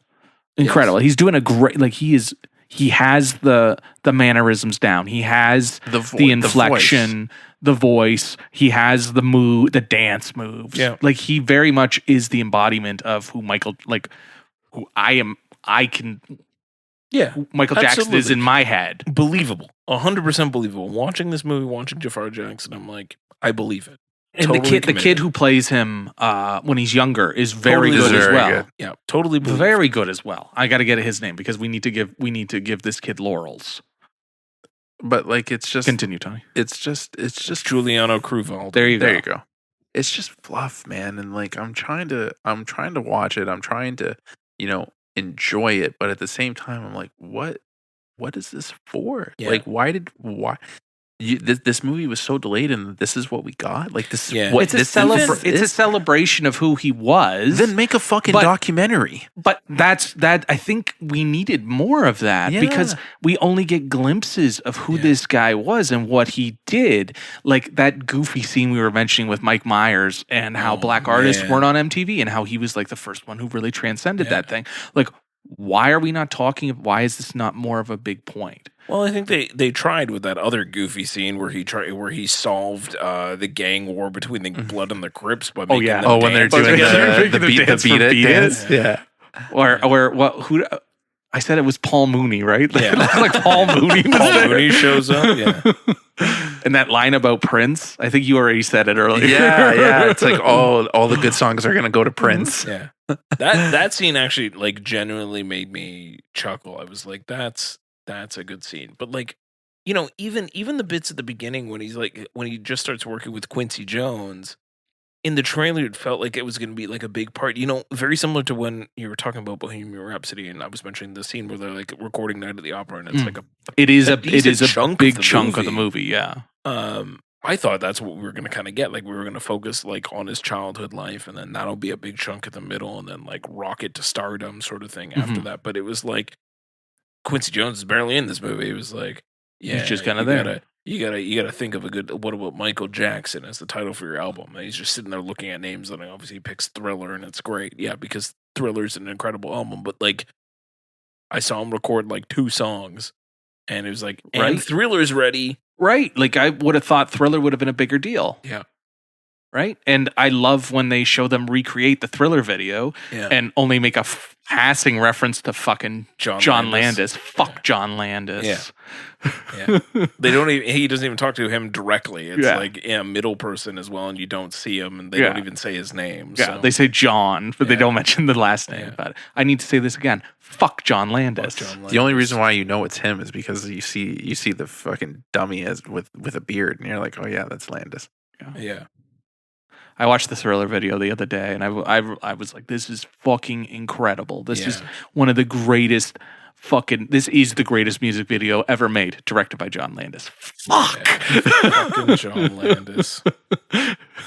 Yeah.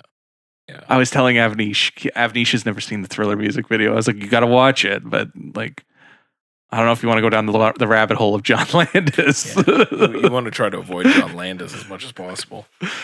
Oh my god! But that was a cool scene when they redo that. Yeah, and even him like rewatching like old Vincent Price movies and like getting the inspiration. Like I like that, right? There was cool moments in this, and when it's focused on the music, it's really kind of clicking.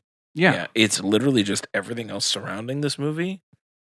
It's junk. It's junk. Everything is interesting is not there. I also wanted more with his bodyguard guy. I was gonna say that. Like there was good moments, and you could tell there was something there between him and his bodyguard, and they don't. And it's like literally like it's there and it's gone. Yeah, like even if you don't want to address the elephant, okay, the giraffe or the alpaca, alpaca. If you don't want to address that, fucking Bubbles look like shit. Yeah. It's cute that Bubbles is there, and I'm glad he gets to talk to Bubbles, but Bubbles looks like shit. We're just talking about Better Man. I thought how to make Williams CGI great. We know how to make CGI monkeys look great. Why does Bubbles look like total ass? Yeah. But it's like, fine, you don't want to address the elephant. Okay. But you need to at least make him a little like, he doesn't need to be a Christ figure. Yeah. Like, give him some fucking flaws. Like, talk about, like, fucking engage with who this guy was. Yeah. Like, he's a tortured artist. Okay, just show me the tortured artist. Show me him. Well, maybe we don't need to show him abusing drugs, but, you know, to engage with the tortured artist. No, he doesn't touch the stuff. He doesn't even take pain medication when his hair gets caught on fire. Oh, yeah, I saw that. Engage. Nope. Yeah. Engage with him. No alcohol. Hating his dad. Don't just fucking just reference these things. You're telling me he hadn't had a relationship with anyone in that period. None. Yeah.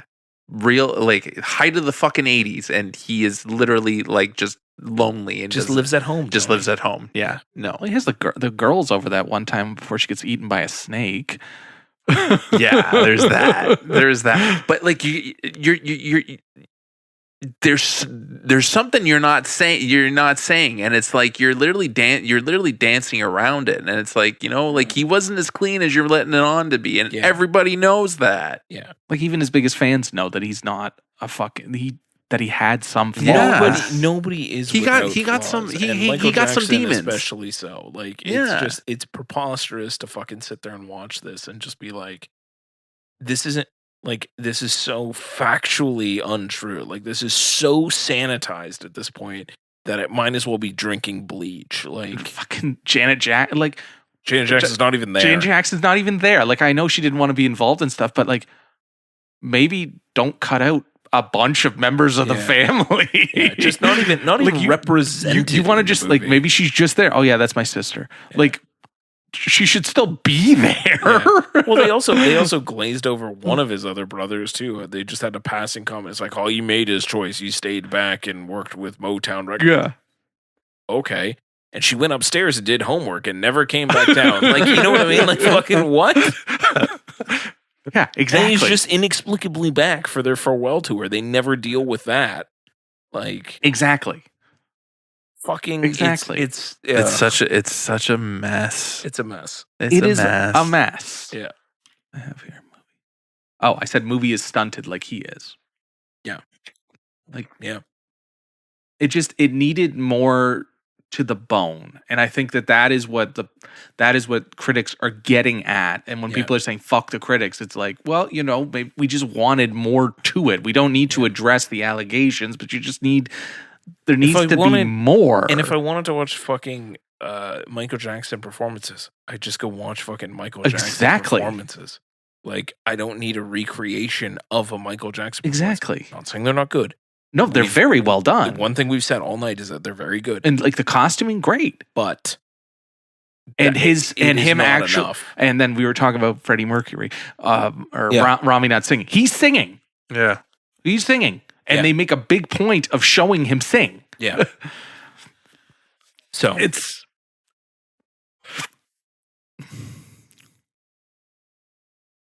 just very flawed. Yep. Like the man himself, it is very flawed. Yep. But it just doesn't engage with his flaws. Yep. And I think that is to its detriment. Absolutely.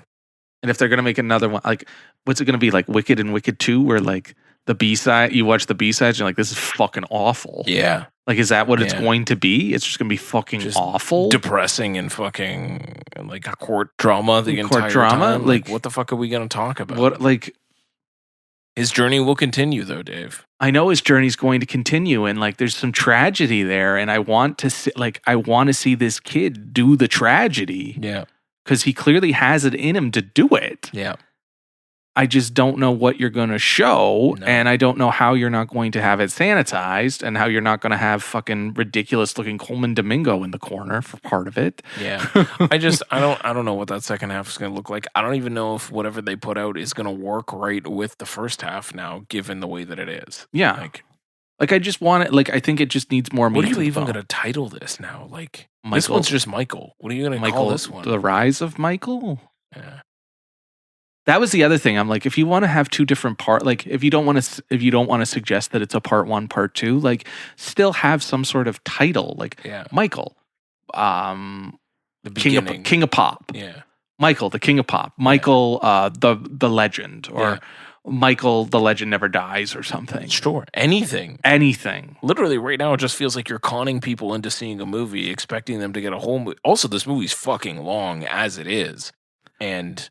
It's only a ball hair over 2 hours, but it does feel longer. You're right. It does feel longer. And it's like, what the how long is the second half gonna be? You're gonna do another 2 hours on what? The court drama? Apparently it was supposed to be a 4-hour movie at one point. That's wild. Right? Well, like, yeah, like how do you encompass like the entire legend of Michael Jackson in one movie? Yeah. And maybe that's also the thing that we need to realize, is that we can't do that. Yeah.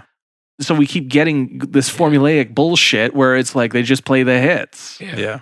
And you don't actually get to learn anything about the guy or get him to fucking just claps like a seal and oh, this is so great. Yeah, like at least with I didn't love the Bob Dylan one with Timmy, but at least that was just hyper focused on one part of Bob Dylan, and actually did something slightly different. Springsteen's like that too, where they're just centering around one single moment in his career. But I also feel like they actually engaged with Bob Dylan. Like, I don't think it's a good movie, but I feel like they engaged with Bob Dylan, and he had flaws. He was a fuckboy, and he was, a piece of shit. Yeah.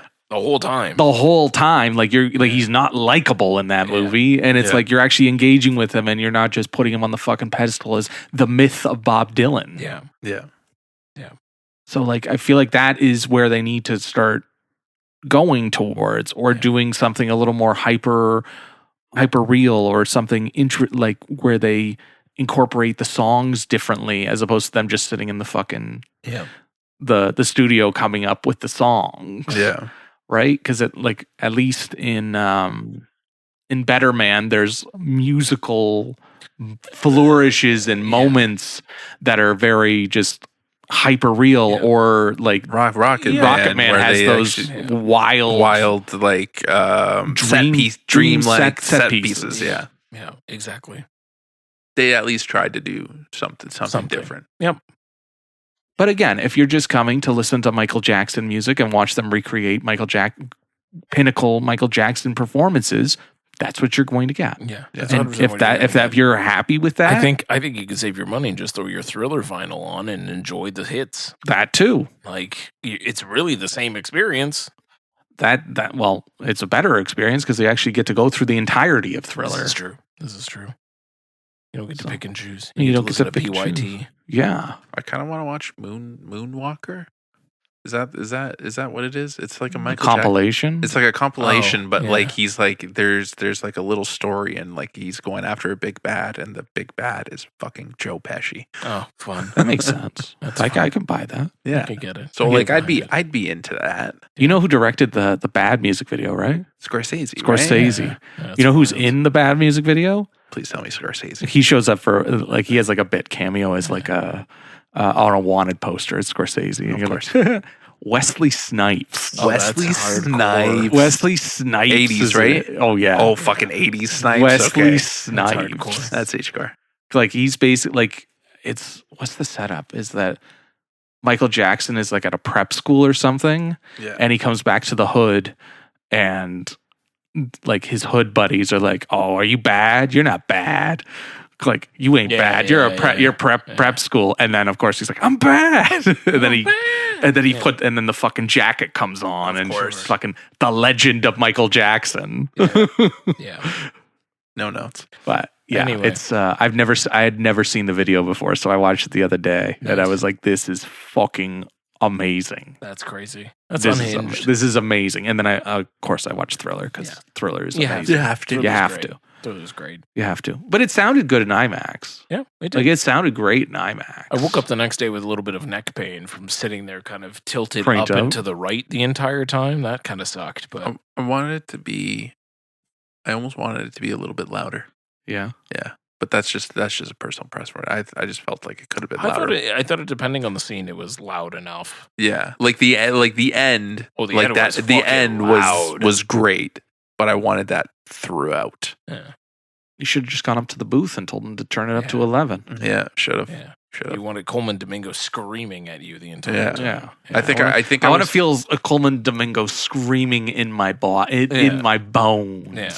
I think I was spoiled because the last time I was in that theater, I saw Epic, the Elvis Presley documentary, Yeah. and the sound design in that was fucking phenomenal. Like Yeah. my balls were that fucking was vibrating. turn it up and rip the knob off. Absolutely. So I was just hoping Yeah. for that, and I didn't get it. No, But that's fair enough. I'm just gonna Sorry, watch Sean. Epic again. Sorry, Sean. Yeah. But that was a doc. Again, that was a doc. That was a doc. Yeah. Yeah. And maybe And that's that was specific concert footage. yeah, but maybe that's what we need is an actual honest to God documentary about Michael Jackson Yeah. that talks about who he was and his fucking legend, but also who his flaws were. Mhm. Yeah. You know, because yeah, we have what was it? Leaving Neverland? Is that what it's called? Yes. We have that, which apparently is not legally available right now, Yeah. until 2029, and then it will be legally available again. Apparently, there's a sequel. There's a to it. sequel on YouTube, yeah. Yeah. So, but there's no honest to God fucking documentary. Like, and I think they did something about Thriller, but I would like to like honest to God about Michael Jackson. Yeah. Yeah. Like do like the OJ doc, which is fucking incredible. Yeah. Yeah. Like a 5-part doc just Yeah. about him. Yeah. Take some art, get all the archival footage, get everything you can. Get Yeah. everything you can and make like a fucking portrait of who this guy was and what he actually meant to people. Yeah. And what he means to people now, and how you wrestle with his fucking With his flaws. legacy Yeah. and his flaws and what he may what he was accused of and what he may or may not have done. Yeah. Right? Yeah. Like I think that would be a more interesting movie, and that would be more real Yeah. and something that actually would be interesting, as opposed to, like you said, just Same shit. top line Yeah. Wikipedia. Yeah. Yeah. Exactly. Top line Wikipedia with a great fucking performance who embodies him. Exactly. Agreed. So, but yeah, that's in theaters now. It is. So, Take what we said with whatever level of grain of salt. And I mean, if you tuned out at the beginning of this, then I hope you enjoy the movie. For us, I struggle to try to figure out a rating for it, because the parts that are good are very good. The parts that aren't, which is more of the majority of the movie, are not. So I think I land somewhere kind of in the middle on this one. Of you can't put him on the back of the bus, though. I'm not. That's why I'm putting him in the middle of the bus. Okay, at least he gets in the middle of It's the like bus. it's like a low meh, I think. Is where That's this fair. is kind of sitting right now. That's fair. I liked it more than I liked Bohemian Rhapsody. Yeah. Yeah, like a low meh. Not a worst. Somewhere in the middle. It's Where not. it's It's sitting. not the worst movie, No. and it's not the worst biopic. No. Music biopic by any means. But it's also not the best. It's not the. It's certainly most not the best. certainly not the best. It's It's kind not of even like approaching close to the best. yeah. There's parts to like. There's parts to hate. There's Yeah. parts that are just like leave your head scratching. I don't necessarily think that you should see it in the theater. But if you're going to see it see it in AVX or see it in IMAX. Just so see it you with can a great sound. see with a Yeah. great sound See system. it just so you can. with an Infinity Vision calibrated system. There you go. There you go. see it like that. If you're just going to go and see it in a regular theater, then you're wasting your time. Just Yeah. fucking see it at No. home then. Yeah. Yeah, that's a fair If you want to see, comment. especially these like the recreations of either the music, the concert video, like the concerts, the dances, the music videos, whatever. Go find a big enough screen with a big enough sound system to hear it. Otherwise, yeah, just go throw fucking Michael Jackson concert videos on YouTube, and you'll have you'll about get the same effect. experience. Yeah. Mm-hmm. Mm-hmm. Yeah. Yeah. Cool. Well, that's Michael. It's out now. And I think we talked about a whole bunch of the stuff in this episode, and that was a lot of fun. As we mentioned earlier, we'll be back for Hot Docs next. So we'll have some actual documentaries to cover, and not fluffy biopics that exist. So we're looking forward to coming back and talking to you all about some of those as we start to dig into those next. Mm-hmm. But until then, I shall still remain Jimmy, here as always with Moonwalking Big T, Tony B. yeah, and Dave, don't stop till you get enough, Baldwin. yeah, and as long as you don't stop wanting us to not stop, we'll never stop not stopping getting enough. Don't I stop think till you that get it. works. Don't stop till you get enough, Jimmy. Don't stop till think- you get enough. I think that sentence actually worked grammatically. Come on. Anyway, we'll catch you all next week. Bye.